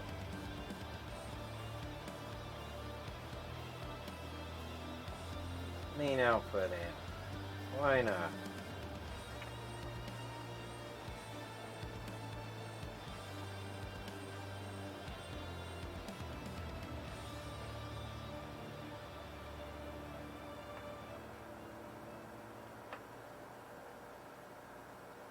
It's got a couple of lifted pads too.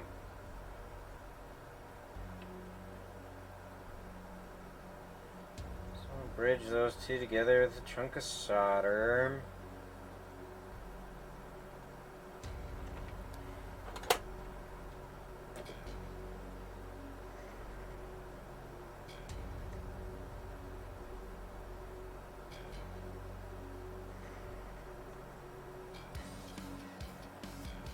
Yeah. The rest of them look fine.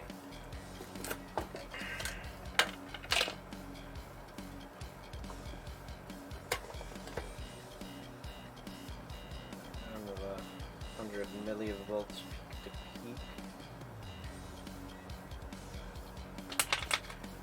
You know, I never did test to make sure what I'm getting out here at the end.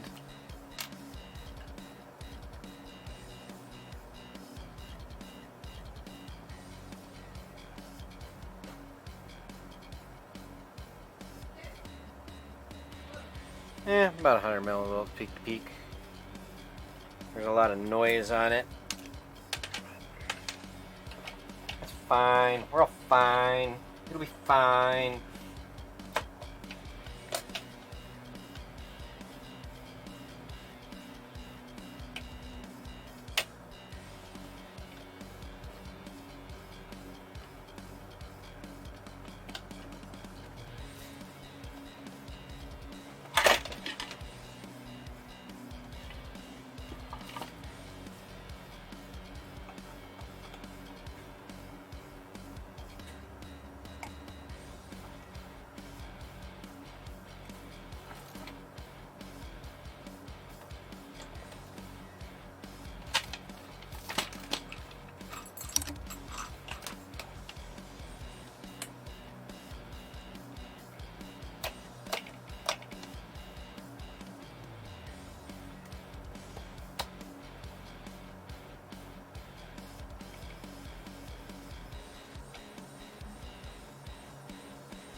See if I can figure out where this thing is breaking down.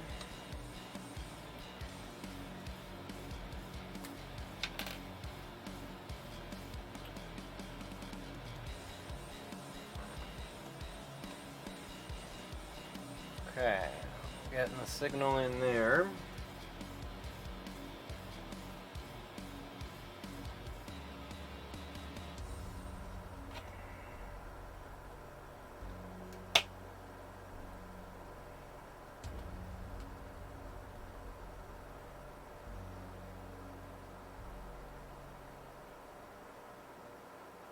Getting a 300 millivolt signal out of the gain.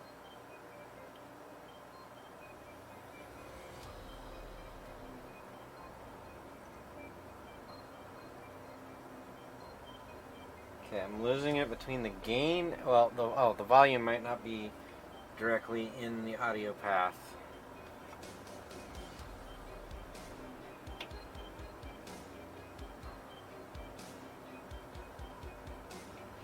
Alright, so I'm going to have to track down the...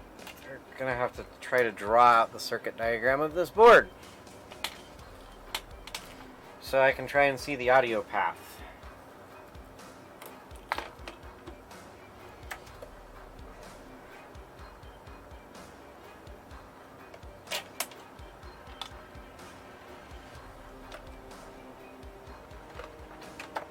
Unless I can find that the circuit diagram for this online.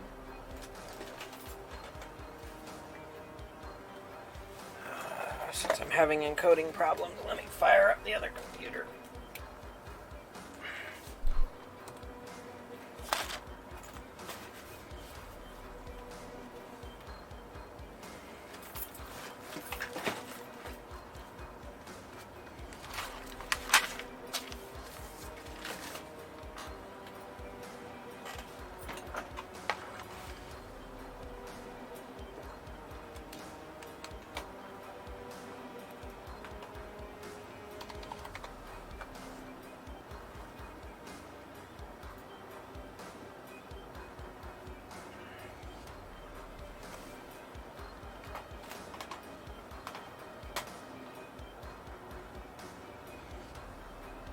As everything loads in now. Work.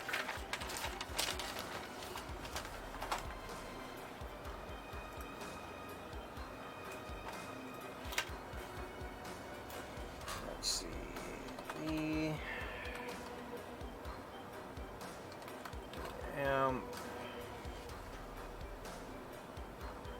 What?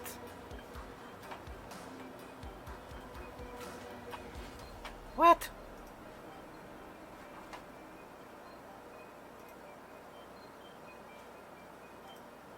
Huh?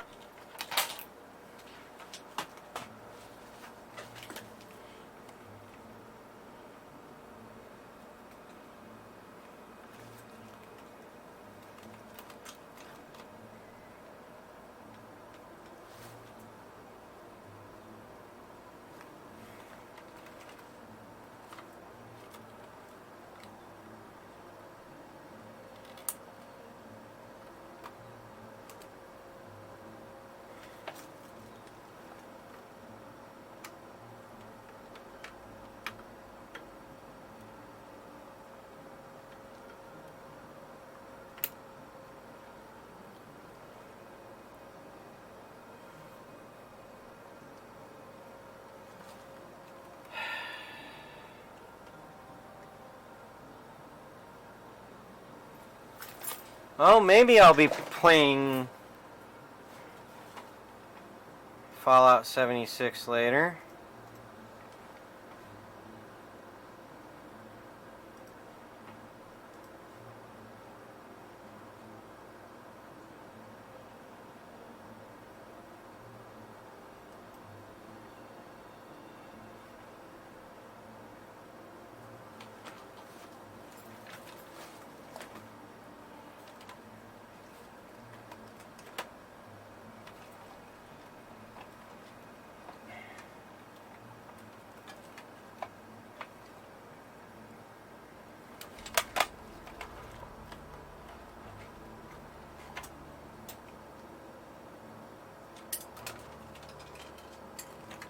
All those have link lights.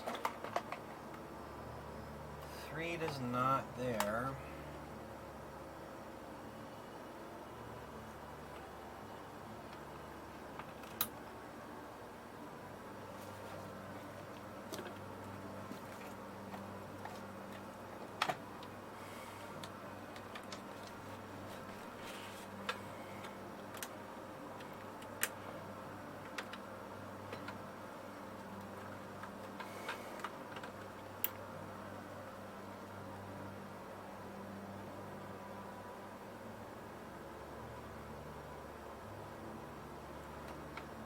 Okay, I don't know why, but I had an Ethernet cable go bad, basically.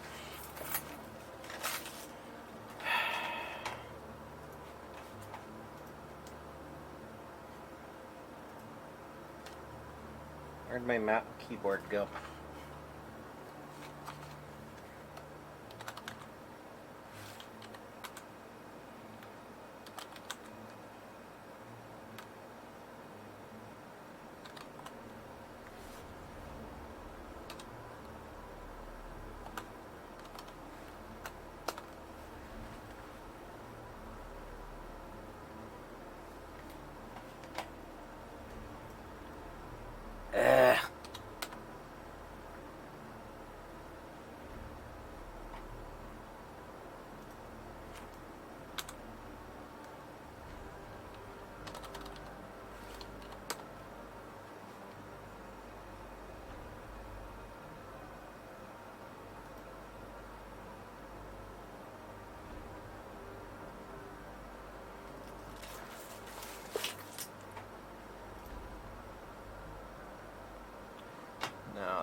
So that's funny.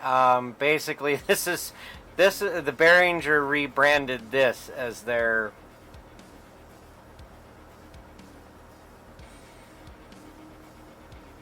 amp. That's kind of funny.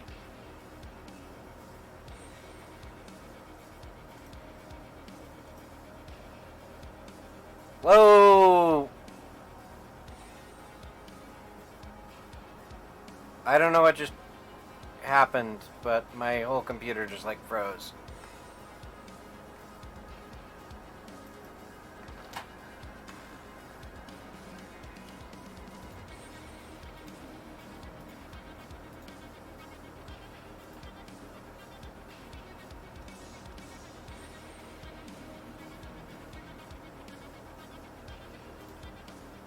Well, it says I'm still live and it says I'm still streaming, but yeah, wow. Oh, I'm just having...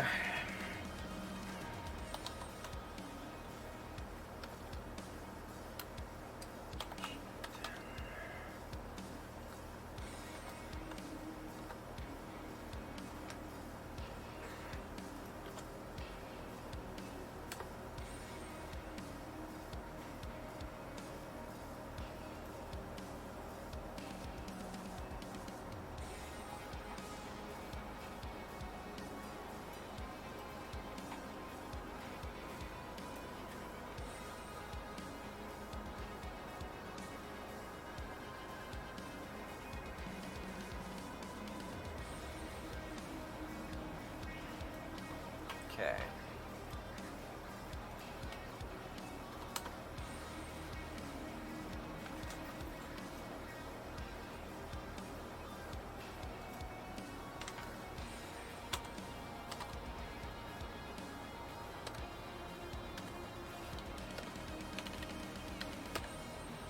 Evidently they make a wireless version of this? Interesting. Nope, that's not what I need.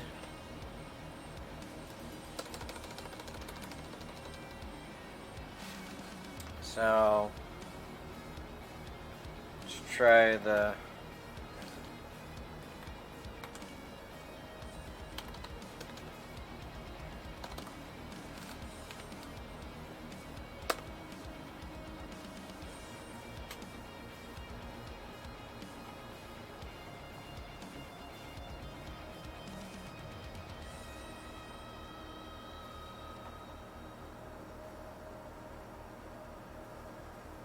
I don't need the manuals.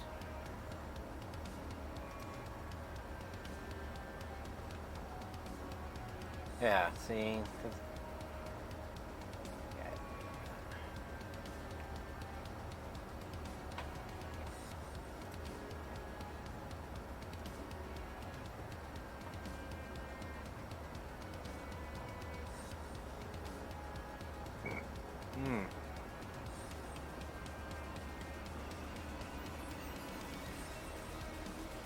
Okay, so evidently nobody's bothered to reverse engineer this thing.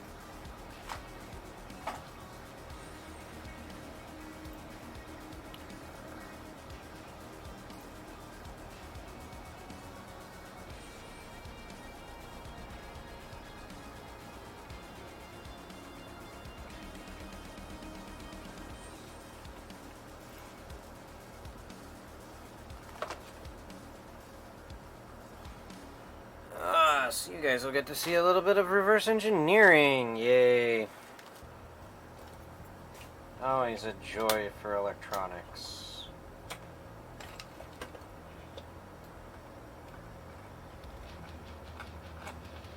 I don't know. Oh, well, I actually do need to go change my laundry out too, so.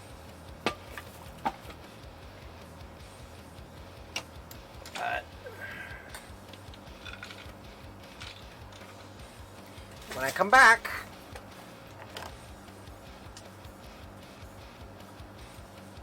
we'll start doing some reverse engineering on this.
Okay, we're back. Laundry is moved from the washer to the dryer.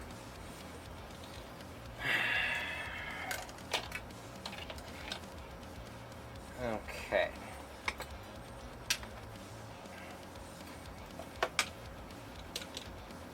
Not sure where to start on this.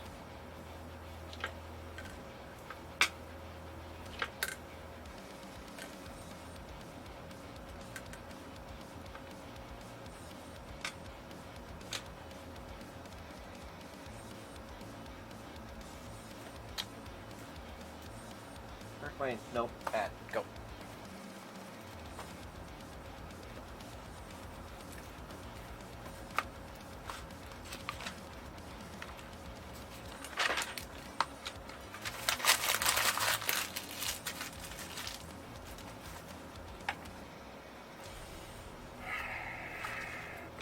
This is the part of electronics troubleshooting that I don't like. And I may end the stream and get back to this at a later date. While I reverse engineer this, I don't know.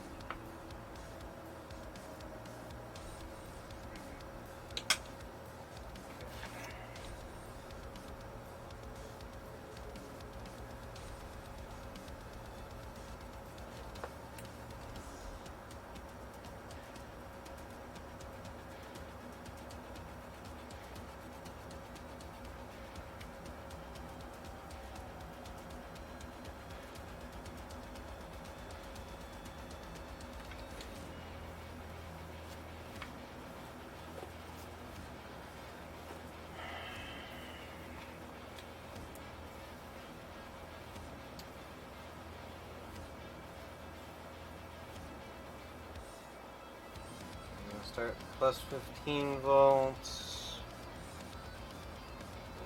0 volts, and a minus 15 volt rail.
Okay, I already screwed that up.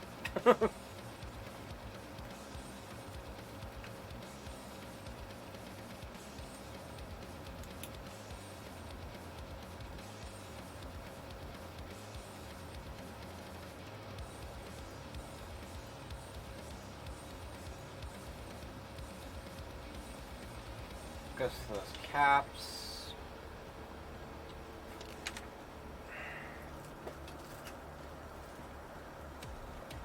Negative, positive, okay. So goes to those caps, the ground, or the chassis ground.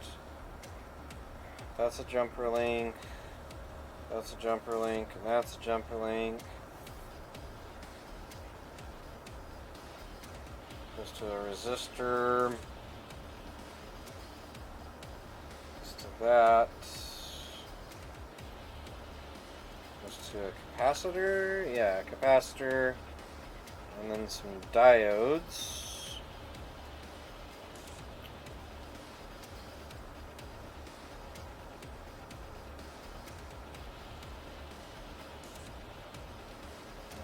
ground there.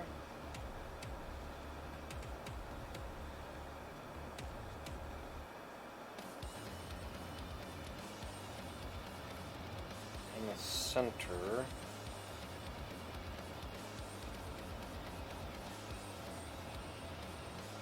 It must be a load balance resistor or something.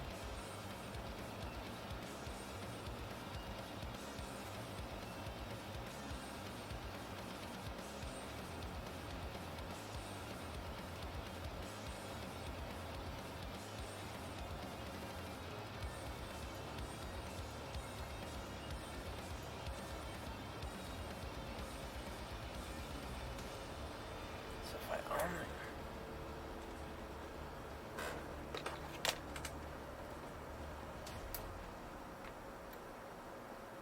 Then the tip. Let's show that pad resistor.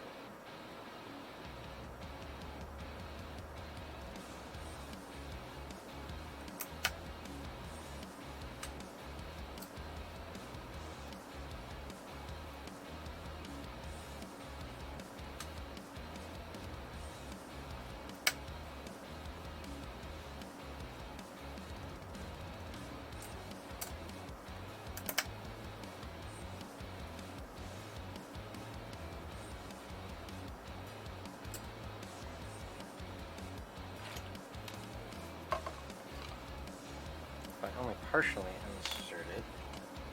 Do I get the signal still? No, I do not.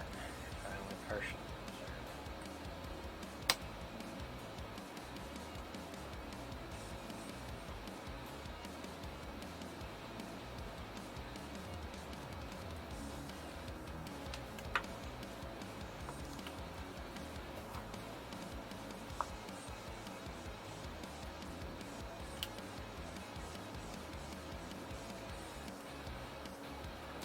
DC blocking capacitor.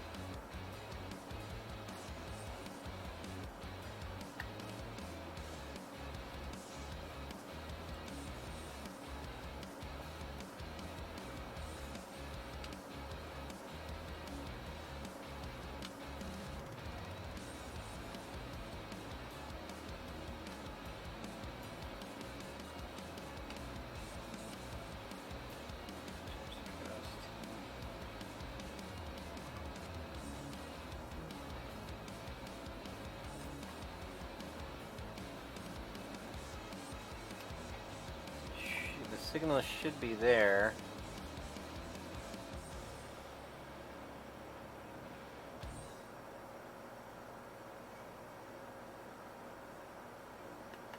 I wonder if one of these caps is bad.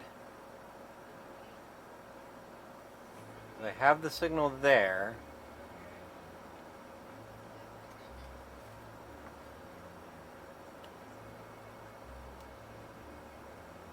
Coming out of the DC blocking capacitor.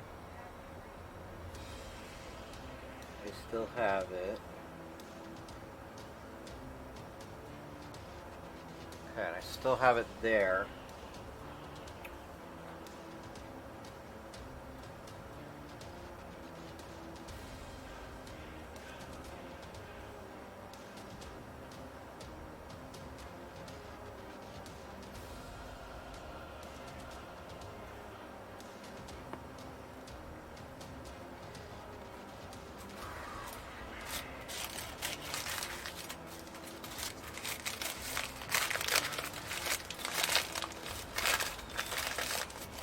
Which pin is that? So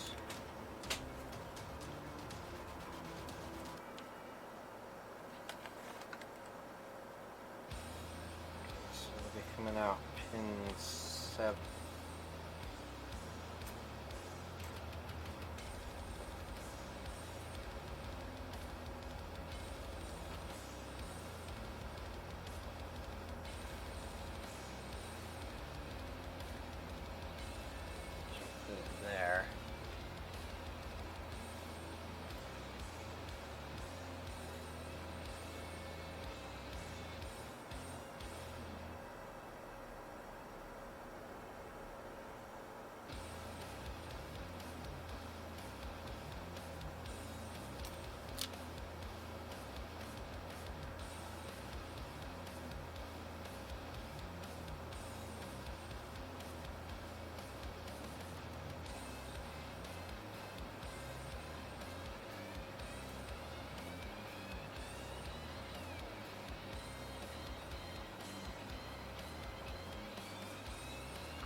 Getting it there.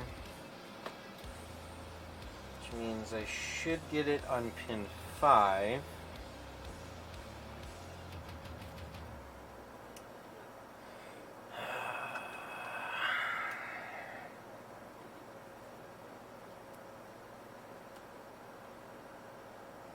Oh yeah, see, it's noisy as all heck if I don't ground it.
Position, I need scale.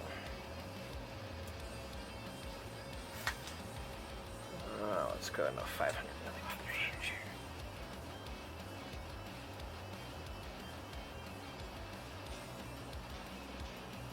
Okay, so it is giving me a ×5 output out of that, but I'm hardly getting anything back. Hi, Entropy!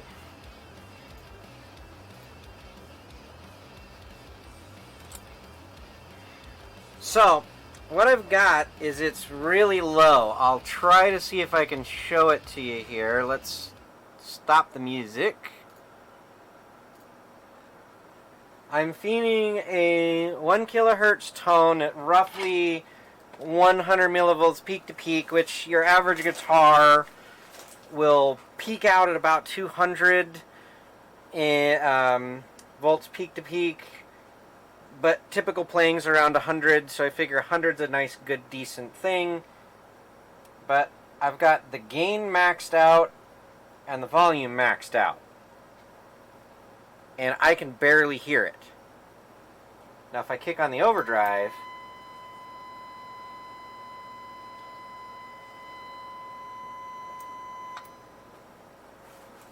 so I'm tracing out the audio path right now to try to figure out where it's going. I ended up with your Don't mind her, that was just my wife. And what I've got is I've just got, you can't see the screen, but I've got an oscilloscope hooked up to it right now. And I'm just trying to trace out the audio path.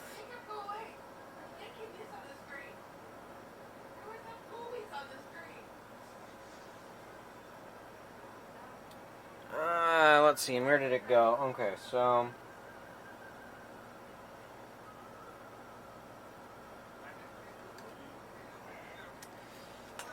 I might need this. Let's see if I can. I can't really pull that up.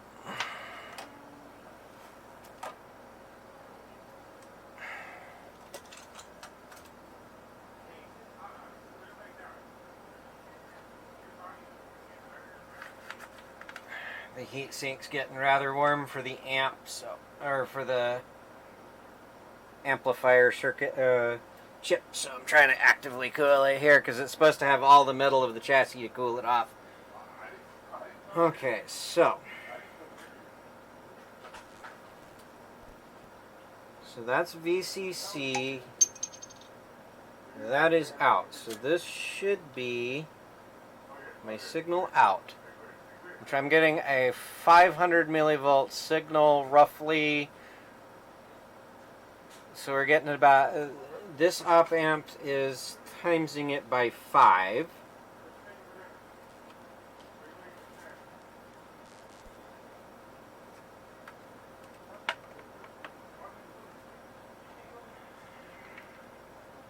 I also got to be careful with this because it is plugged into mains voltage. And like I said before, do this at your own risk. You can really shock the shit out of yourself if you're not careful.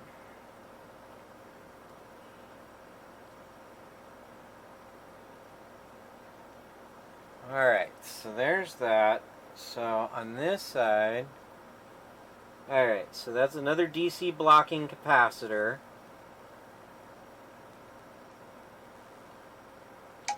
And I'm getting roughly 500 millivolts on that. Alright, and that goes across a jumper link.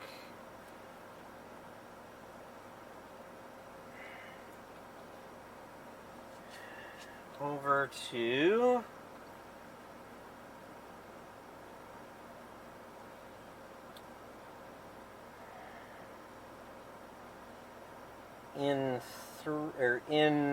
so pin 3, which is in 1 plus. So it should come out pin 1. Let me see if I've got.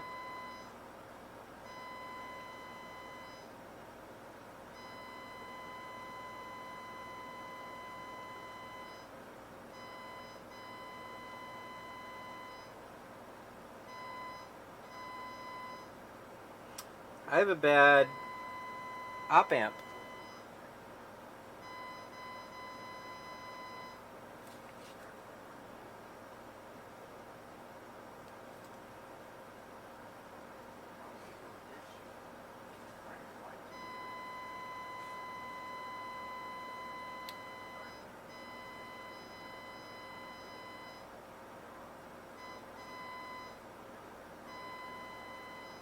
See if I load down the op amp.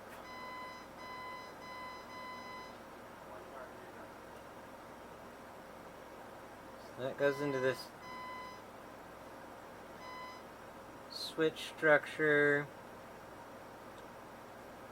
which goes, where does that go? Just a resistor here.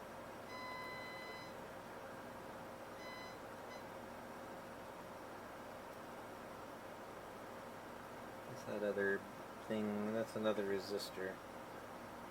So I got this resistor.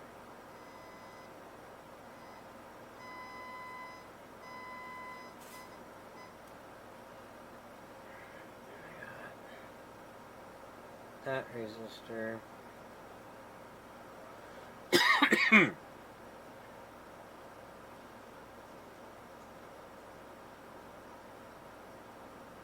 Okay, so let's load that down with the overdrive.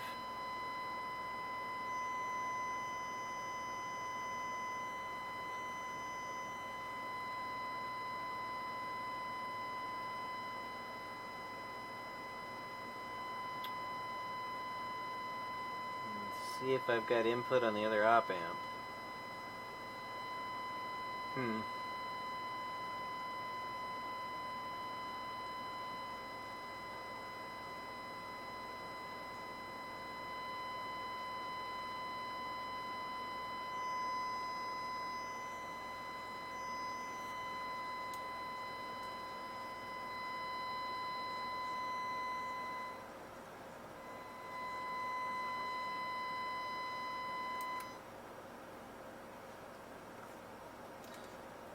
So I'm thinking this op amp is bad.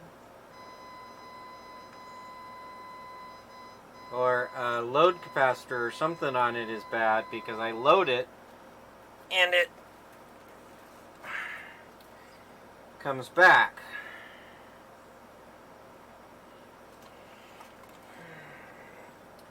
Okay.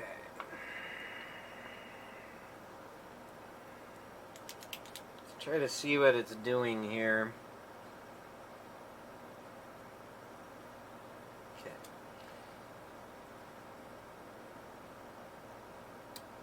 So we've got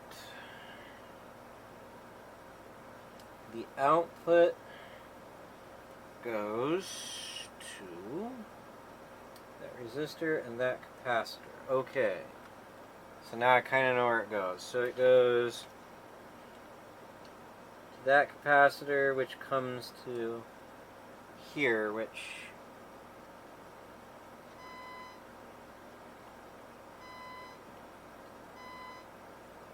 Okay. I think this DC blocking capacitor is what's bad.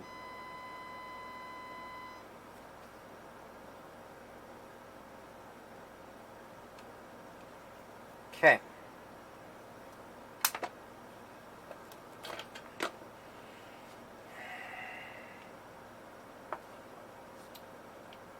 I don't know if I have any replacements though for it. But I do have an ESR meter once I get it out.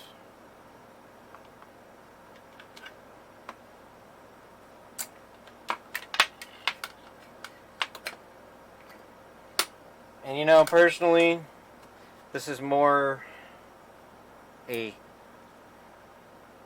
exercise in troubleshooting than it is anything else, because in reality, this Behringer amp that I can go fix, or I can go pick up another one for 20 bucks at Guitar Center.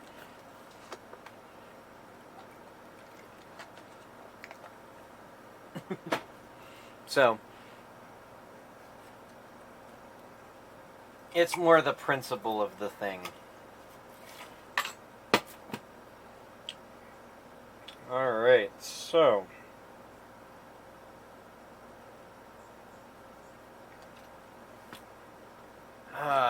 where is my desoldering iron?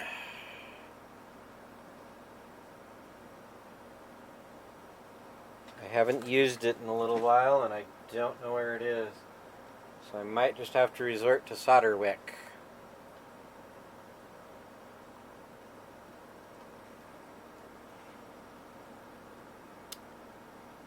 Yep, looks like I'm going to have to resort to solder wick because I don't know where my desoldering iron is right now.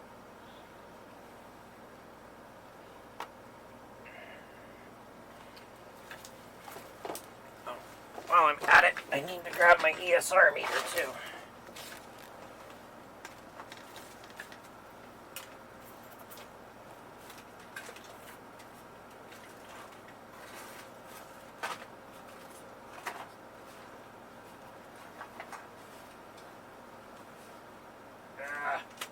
Headphone cord not quite long enough.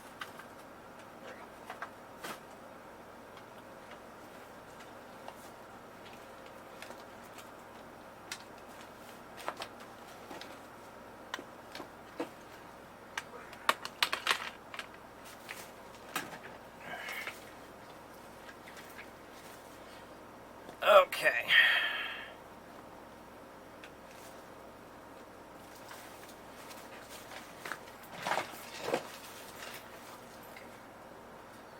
Which cap was it? It's that guy, so it is you.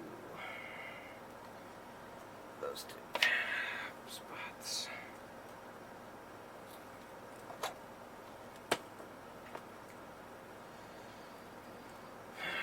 We're going to flow some fresh solder on the joints. My solder is goofed up again.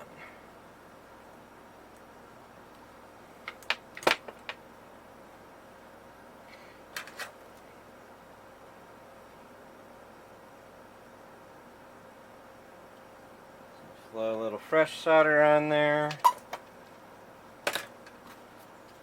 Fresh chunk of solder wick.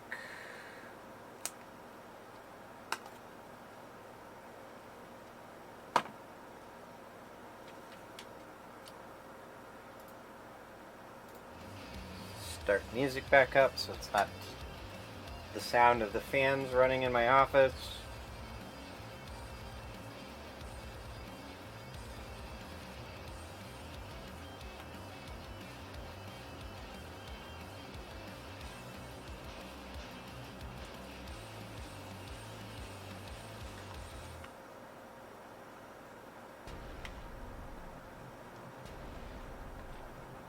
Okay.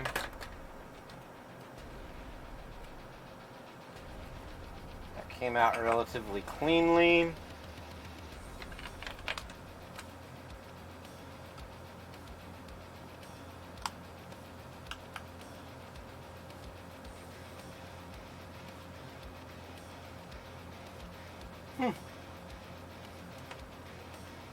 Tests good.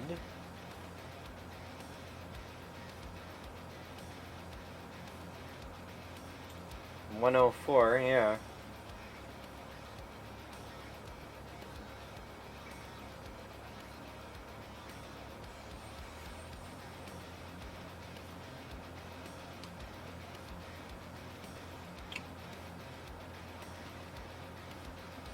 See, I can't find my good ESR meter right now.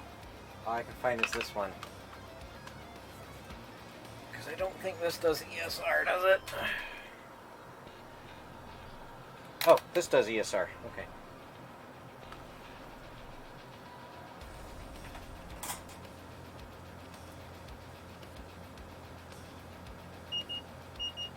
Maybe.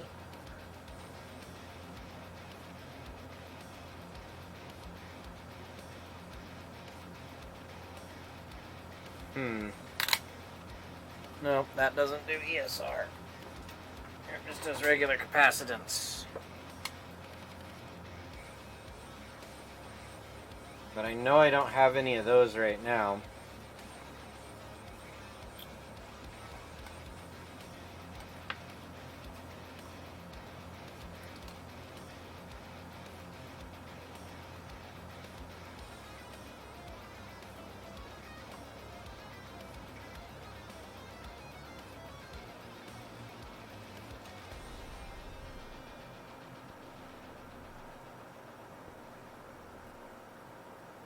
See, I tested that pot. That pot is good.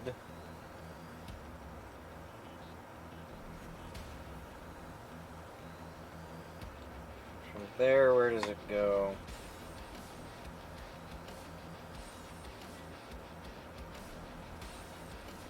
Goes into that capacitor, that electrolytic. And the resistor up to there, and then into that op amp.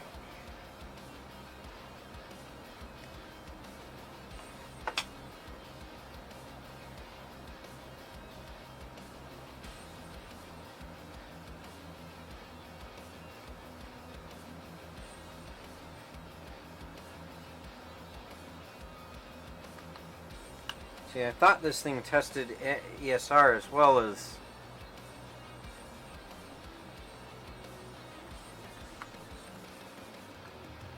doing the capacitance.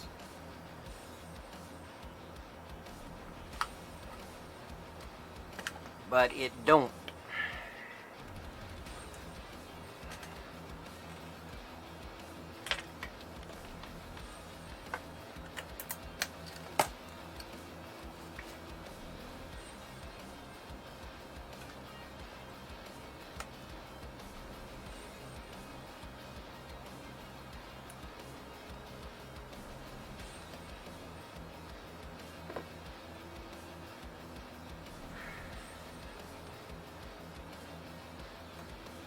Let's see if without that capacitor I get something out of that op amp now instead of just a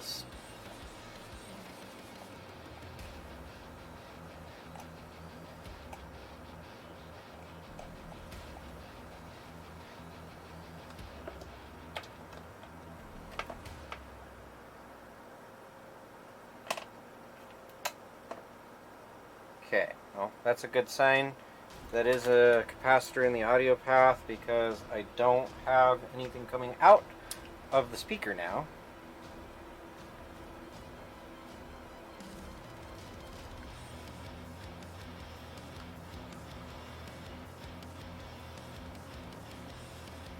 See, I'm not getting an oscillating signal coming out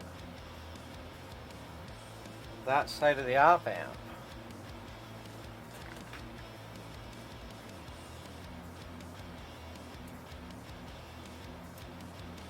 See, I'm just getting a straight voltage coming out of the op amp.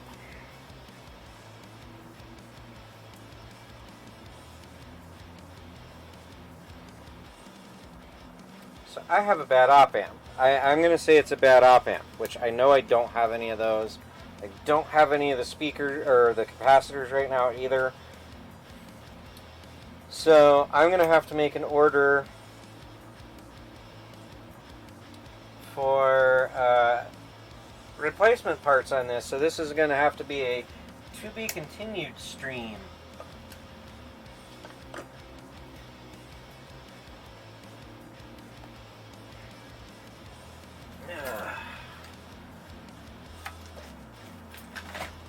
Yeah, so I don't know if I explained it before, but what I was doing is I literally just started following the audio path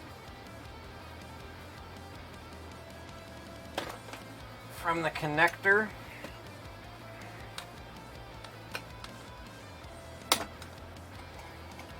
unhook all this so I can show you guys. So coming in from the connector on the tip, it came in, goes through a DC blocking capacitor into one side of this op amp. It then comes out of that op amp, loops through the gain knob, and I was getting about 500, 5 times amplification out of that one side of that op amp. So okay, good. That op amp is working, or at least half of it was working. It then, after it comes, it's got some feedback from the gain knob and everything. It then went through another DC blocking capacitor over to the input, the other side of this op amp, which I was getting the signal coming in, but coming out I'm getting a straight DC signal. There's no oscillation on it. Sorry, I'm out of shot again. So yeah, I'm going into this op amp, but out the other side I'm getting a straight DC signal. So,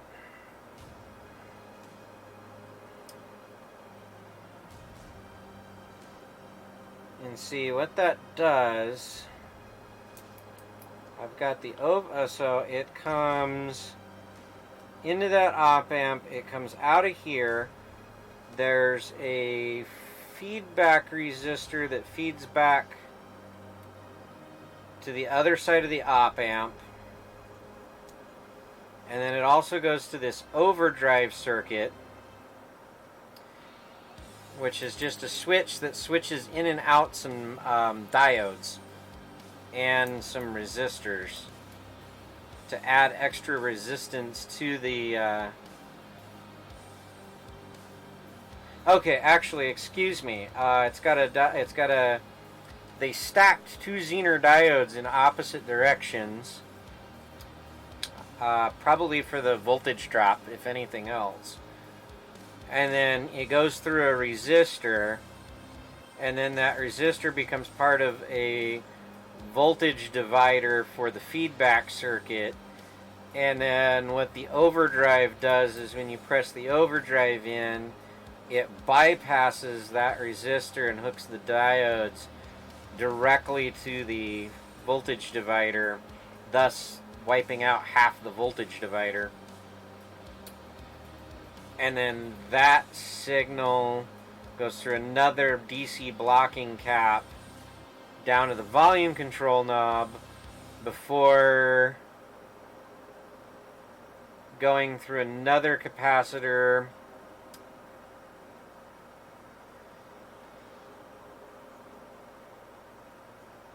Is that another capacitor? Or it might just be a resistor. Let's see. So it comes down here into that side, comes up, and goes into that electrolytic. And then from that electrolytic, it goes through this resistor into the input of the op amp. Wait, is that the input or the output?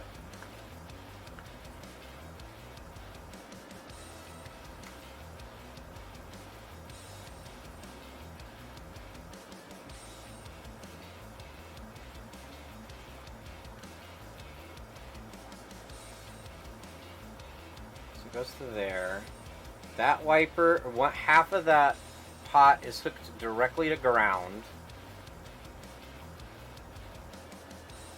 then the other pot comes up to that capacitor, and then that resistor here, but it's also hooked to that resistor there.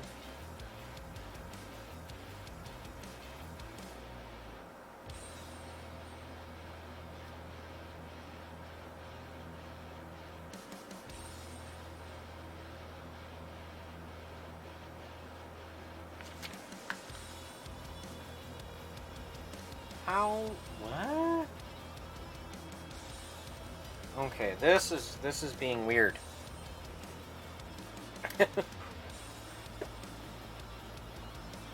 So,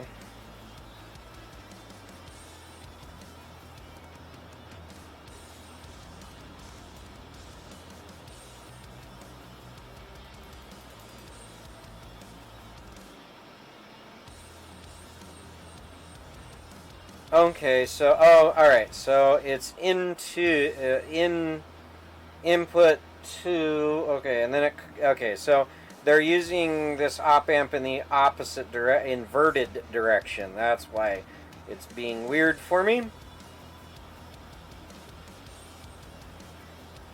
And then the output of that goes through a resistor to feedback.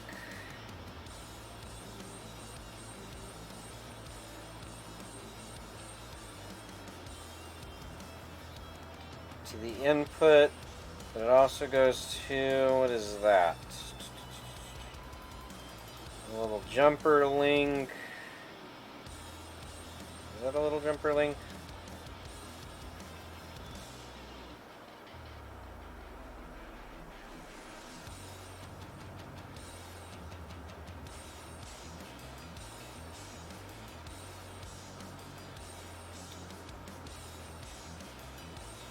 No, it's another capacitor, and then that comes over here into the filtering circuit, which then goes into the other side of the other op amp.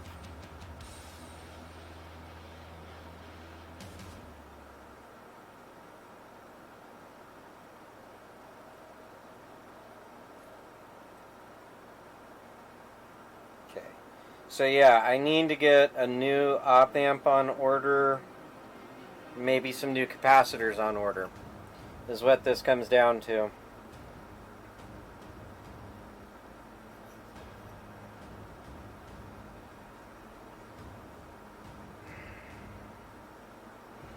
But I'm glad that they didn't, for being basically a cheap Chinese Shenzhen amplifier. I mean, it's a Li Sheng amp inside of a Behringer case. So Behringer just pretty much rebadged Li Sheng their own. They at least put the DC blocking capacitors in there, so when the op amp failed, it didn't do a cascading failure of, one op amp fries the next, fries the primary output amp. But I'll have to do so. Like I said, I'll have to get an op amp on order. They're probably not that expensive. I just don't have any right now, and I don't. It wouldn't be until after Friday that I could order them because I'm broke. And again, like I said, I can pick up a new one of these amps for $20.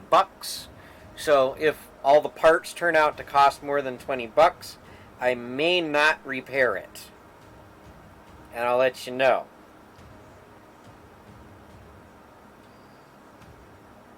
But, yeah, so...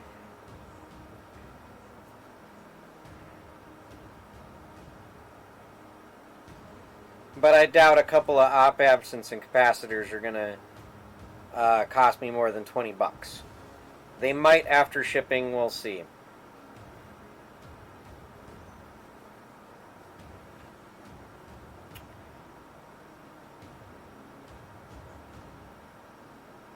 But yeah, so I'm going to do, like I said, I'm going to do a little bit of further reverse engineering on these to make sure that they're, I'm looking at them correctly. I'm probably going to order both op amps since they are the same. and I could probably get them in cheaper in quantity anyways. They're TI. What ones are these ones? They're Texas. Well, these ones aren't Texas Instruments, but Texas Instruments came up with it first. The 4558D dual op amps. So they're Jelly Bean off the shelf op amps. So they're probably like 5 or 10 cents a piece. The capacitors are probably about 5 to 10 cents a piece. Again, I tested that one. I don't have my good ESR meter, so I can't tell for certain if that one is actually good or not. But it seems to be good with the tester that I have. I mean, none of them are bulging, but they are the polyfilm ones, which break down over time. And this amplifier, what was the date code on this guy? I think I bought this in 2004. Yep. 8th week of 2004 is when it was manufactured. And I bought it about July-ish in 2004. So, I've had this guitar amp for a while. And it has traveled the world a little bit. My buddy took it with him to American Samoa when he was doing some work down there. So, because this was the lightest amp that we all had. So, I did not get to go on that trip to American Samoa because I had quit that company by that point. But I still let him take the amp with him. So, this is a world-traveled amp.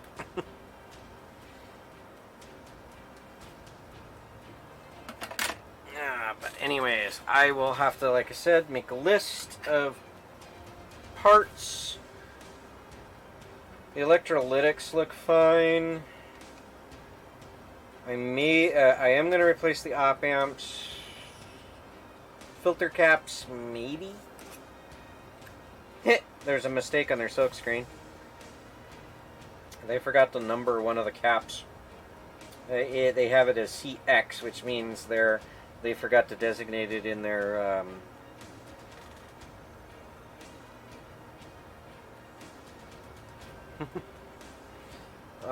they forgot to designate it in their package. Yeah, Lady G, you're supposed to let your food cool before you inhale it. You're starting to sound like my daughter.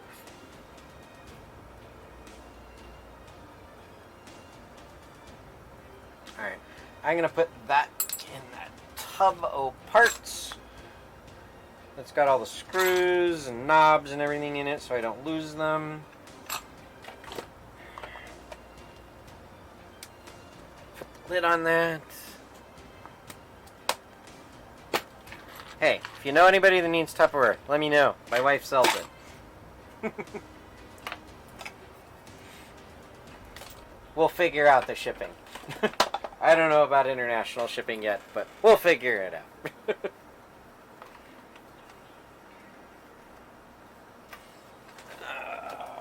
Okay.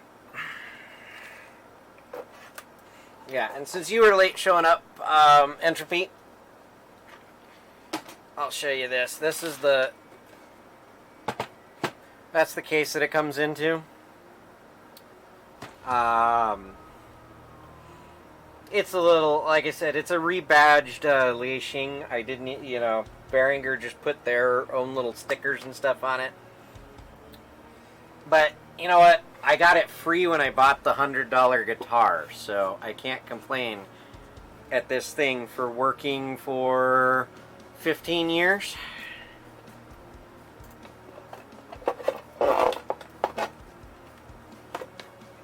And before you ask, no, I'm not a very good guitar player. In 15 years, I still haven't learned very much about playing guitar. I can play a few chords, but that's about it.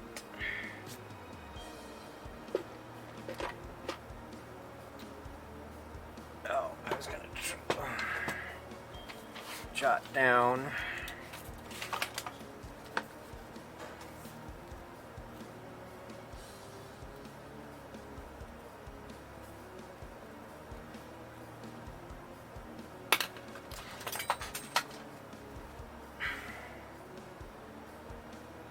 I hope that wasn't important, whatever just fell on the floor. But we're going to come over here.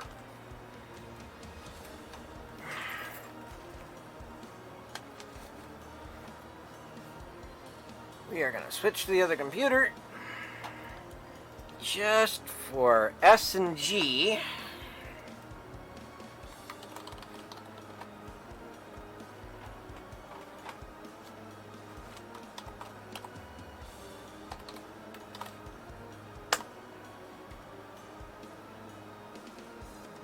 No. I might have that part number wrong. I may have remembered it wrong. It's a 4558, not a 4885. Okay, so it is a 4558.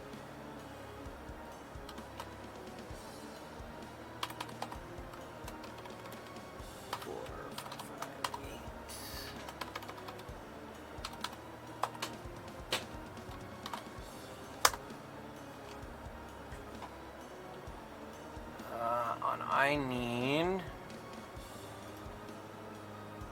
it in dip 8, please.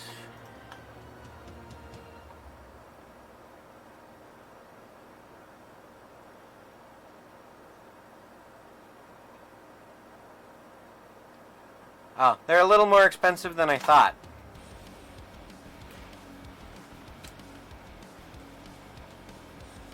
They're 60 to 69 cents in stock. What's the difference? The 69 went...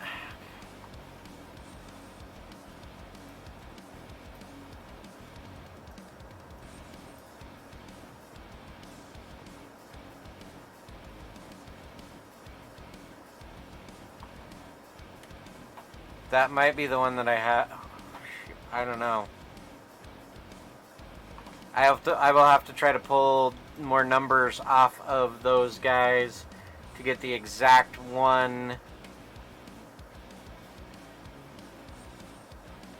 It's probably this guy right here, because that's a 144 or 1455.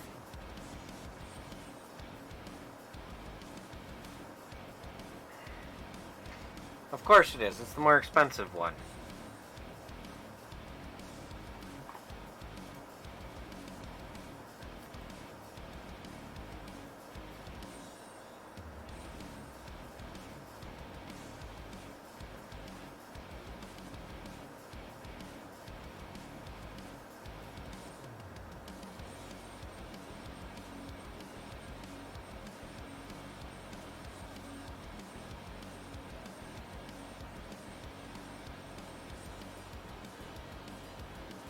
But yeah, so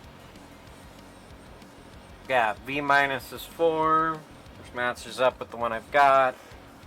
V plus is 8. And we got inputs A and inputs B. So this is my guy.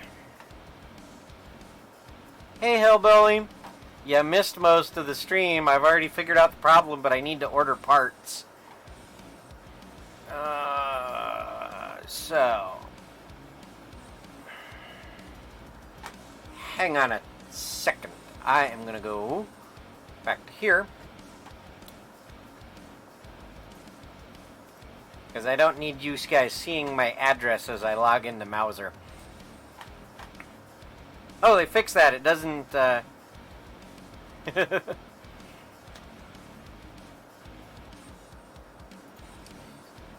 It doesn't, what do you call it, take you to my accounts page that has my address plastered all over the front of it.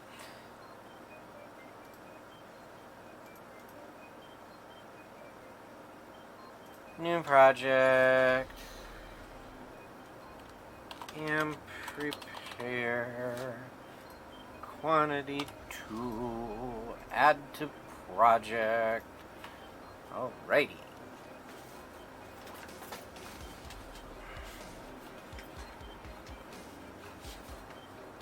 Oh, that's always fun. Building and constructing in Fallout 4.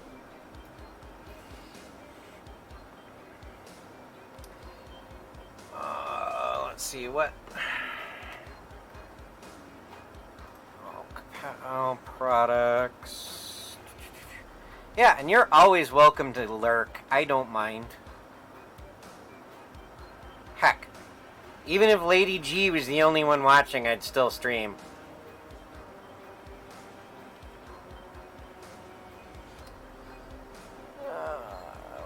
Where are they? Passives, where are they? Capacitors.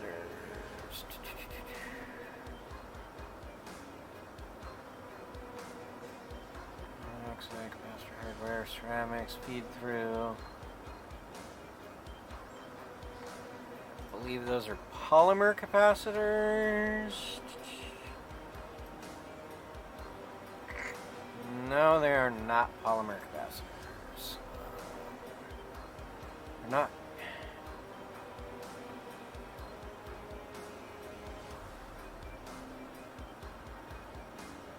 Are they film capacitors, maybe?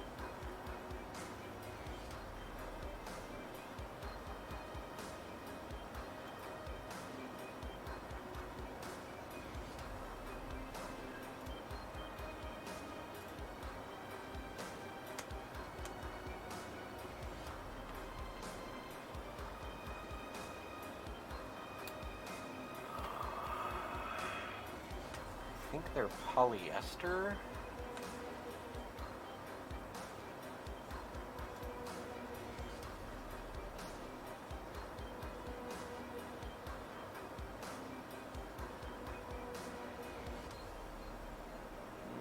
No, they are not polyester.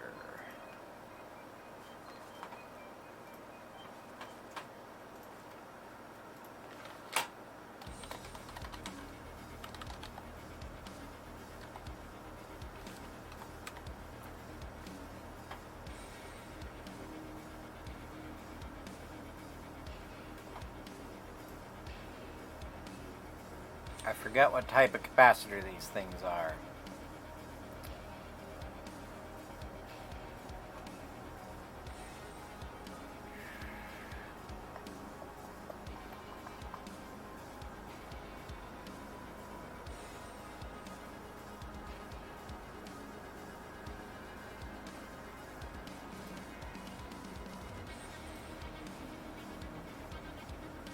Okay, yeah, they're polyester film capacitors. Okay, so I was right. So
metal. See, they're in a different package, though.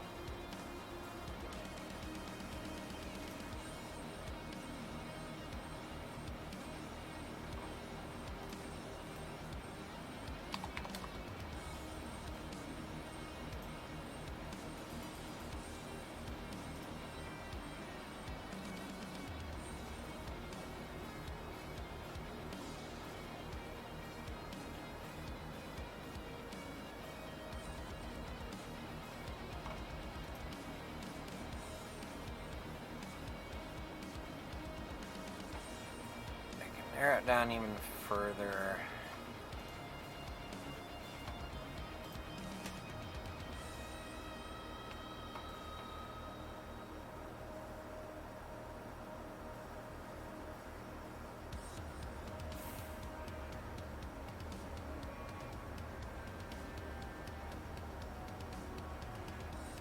Okay.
mean, I could use those Kemet ones. They're probably better quality, but to get a nice, decent... let's see. Capacitors...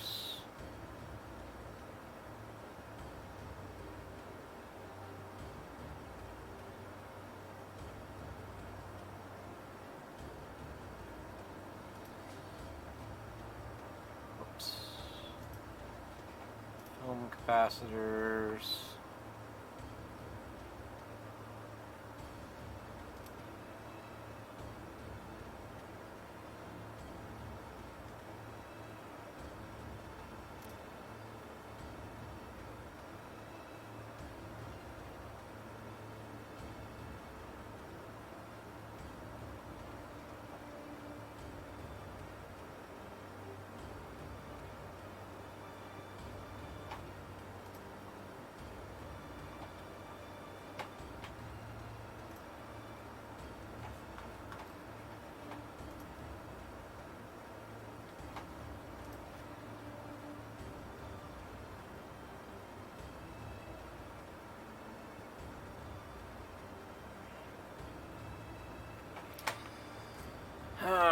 Let's see if I can do it this way.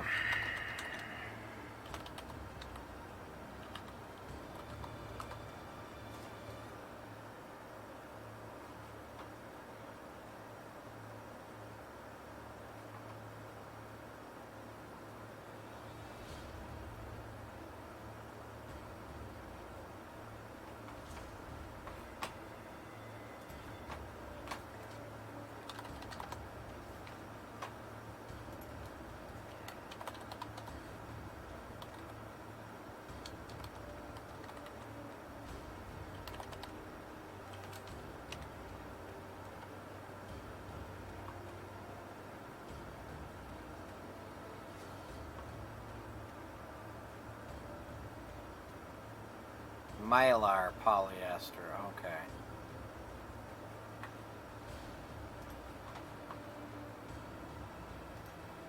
Metallized mylar. Okay, so.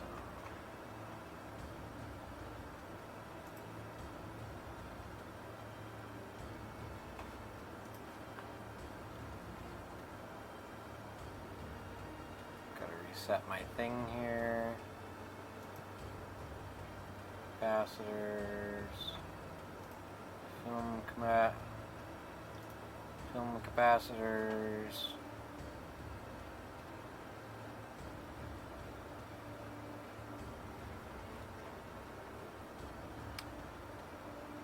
it's not under film capacitors, maybe under polymers.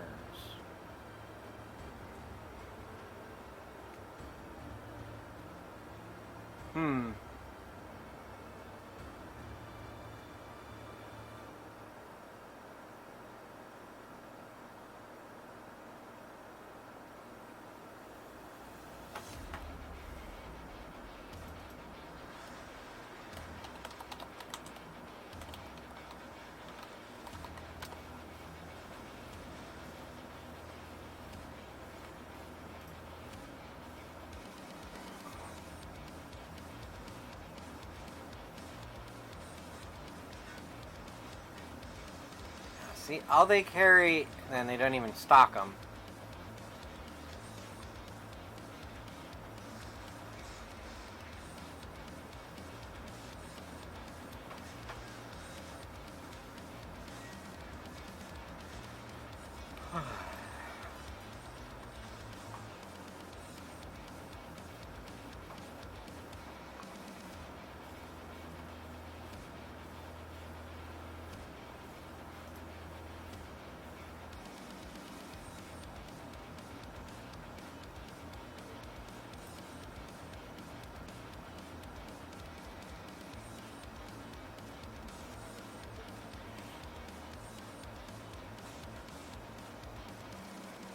Safety caps.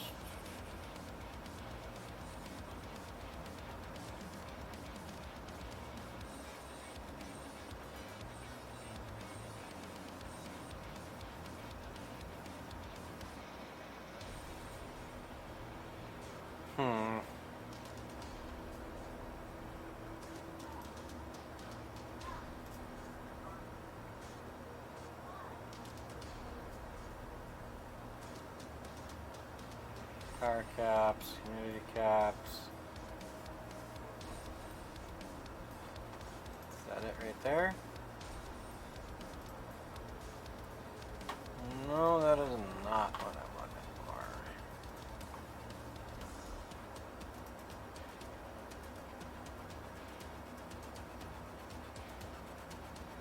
Class Y, Class X, Class X.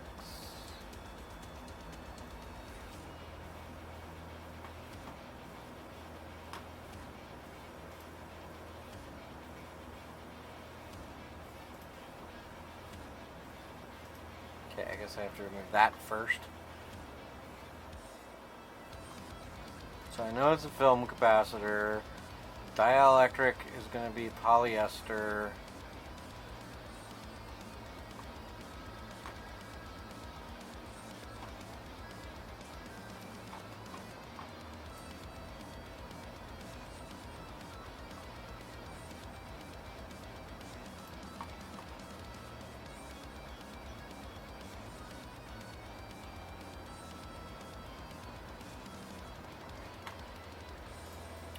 Who is this from?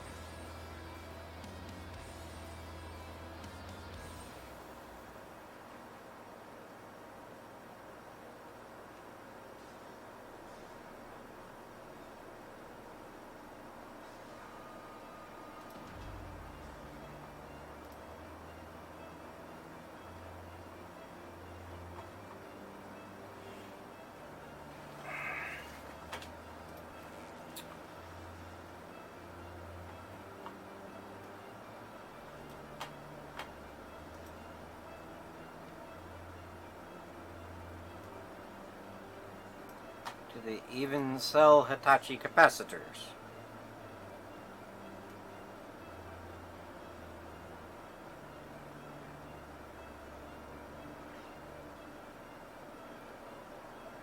They don't even sell Hitachi capacitors.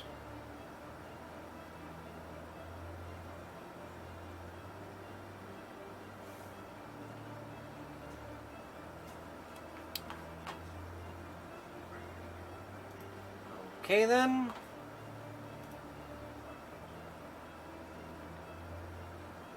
Create a list.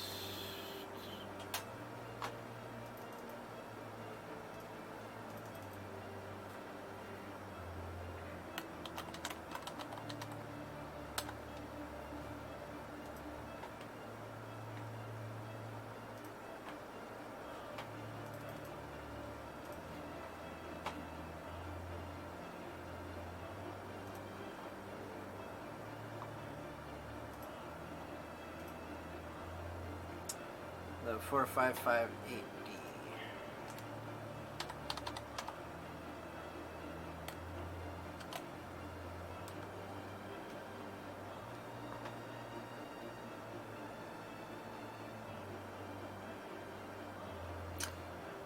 It's almost worth it to buy those.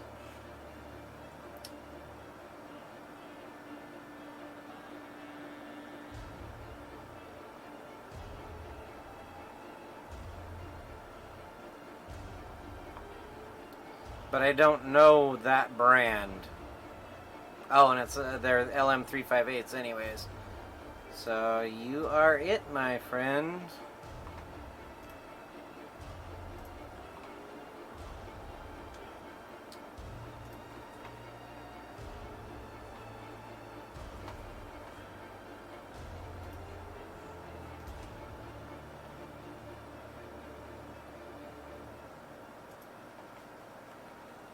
So what is that? I'm gonna spend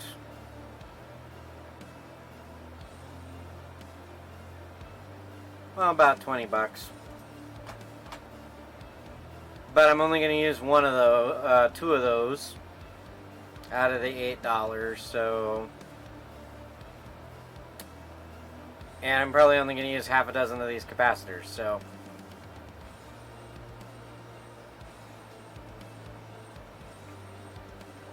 Alright. I got the stuff squared away for that.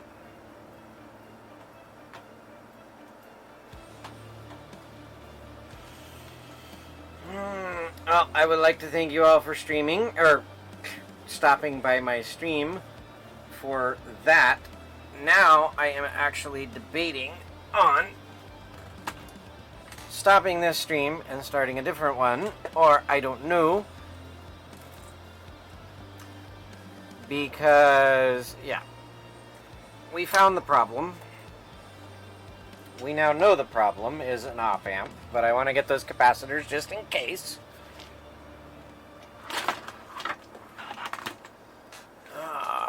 Because, you know, my luck, I wouldn't order the capacitors, and a capacitor is what took out the op amp. So, like I was saying before, I am broke right now because I just had to put new tires on the truck, and I don't get paid until until Friday. So, ordering those parts are gonna have to wait until Friday. And next weekend I'm going camping, so there won't be a stream next weekend.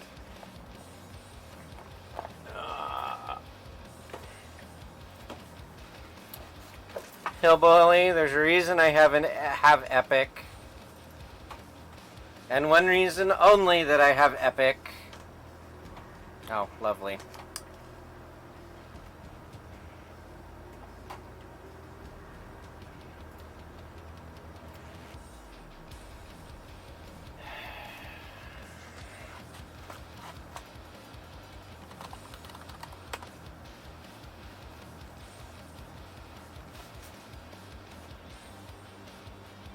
That seems to log me out every other week.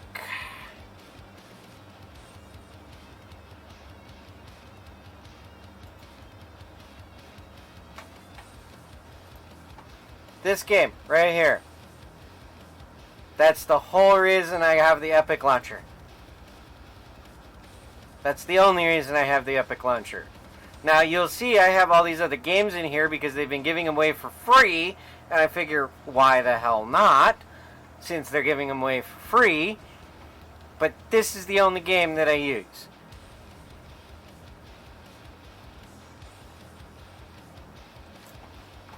And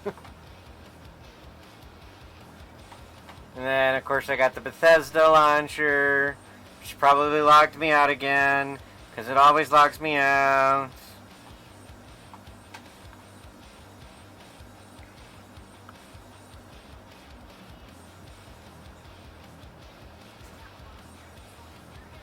And that, of course, is for this game. And then, of course, I have... Where is it? That was odd. Steam didn't load.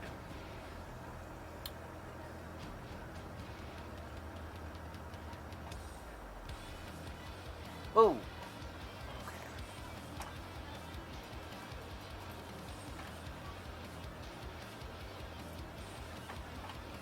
I'll read Sir Aptus's message later. I think I've already read it. But yeah, then of course I have Steam. But who doesn't have a Steam account these days?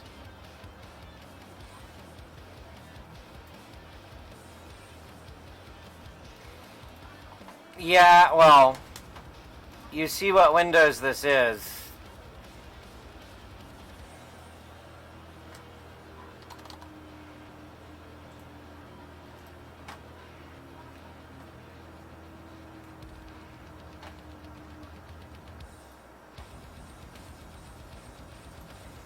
And yes, I bought this computer with Windows 10 on it.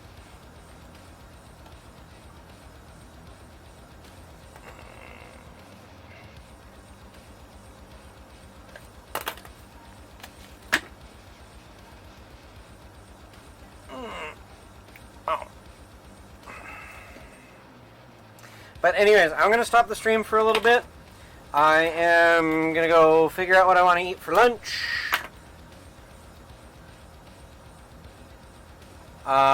Or not lunch, dinner, and then I may be back for some Fallout 76. I don't know yet. We'll see. Depends on how I'm feeling. But again, thank you all for joining me today. when I get the parts for the amp, I will stream doing further troubleshooting and after I install the new op amp. And I think I have some sockets for dip 8s floating around. I'll have to dig through my stuff and see if I do. If I do, I'm going to install some sockets so I can socket the op amps for future replacement. Let me see here. There. That one can be turned off. There. I need to do my scenes a little better. They're messy. Yeah, Lady G, like I said, I need to figure out what's for dinner because it's 5:30. And I also got to think about work tomorrow because I got to go in. Ugh. I'm just sick and tired of the customer I have to go to tomorrow because it seems like they break everything. Oh. But such is the life of a field tech.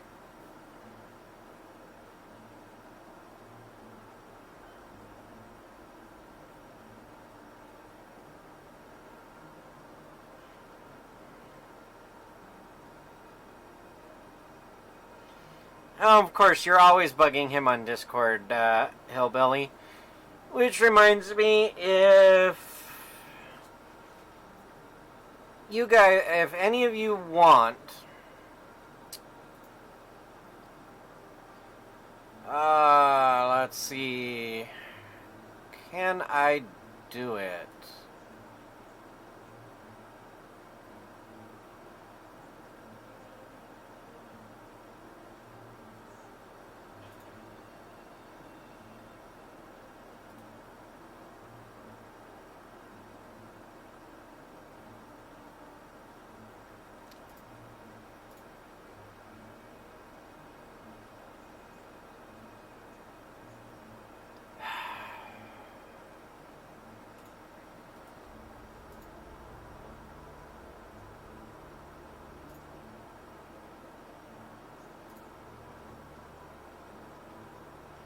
I am looking for something. Give me a second here.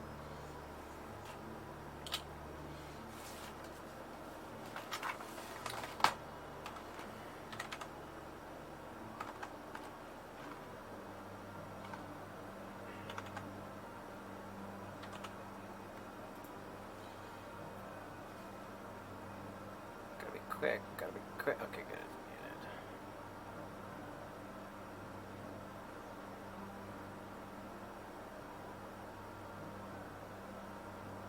Where's his stuff?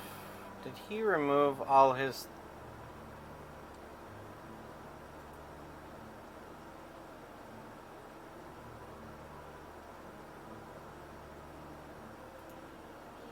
Okay, there we go. So, for those of you watching that aren't aware, I hang out in 4 Kilobyte Short's Discord server, which can be got... That's his invite link there. You can join us all over there. He's a cool streamer. He's the one that got me into streaming. He streams a lot of variety stuff. Occasionally he'll do creative stuff. Like lately he has been tinkering with his Amiga and his Commodore 64, trying to get both of those up and running. So those have been fun. But he also streams a lot of variety games and stuff. So you can always join us over there on that Discord. I have not set one up of my own yet because I don't feel that my community has grown enough yet for that, since I only have a community of about 8 people. When I hit about 10 or 12, maybe I'll think about it. So, again, thank you all for joining, and I lost my case for my voltmeter. I'll have to find it when I end the stream. But again, thank you, and have a great evening.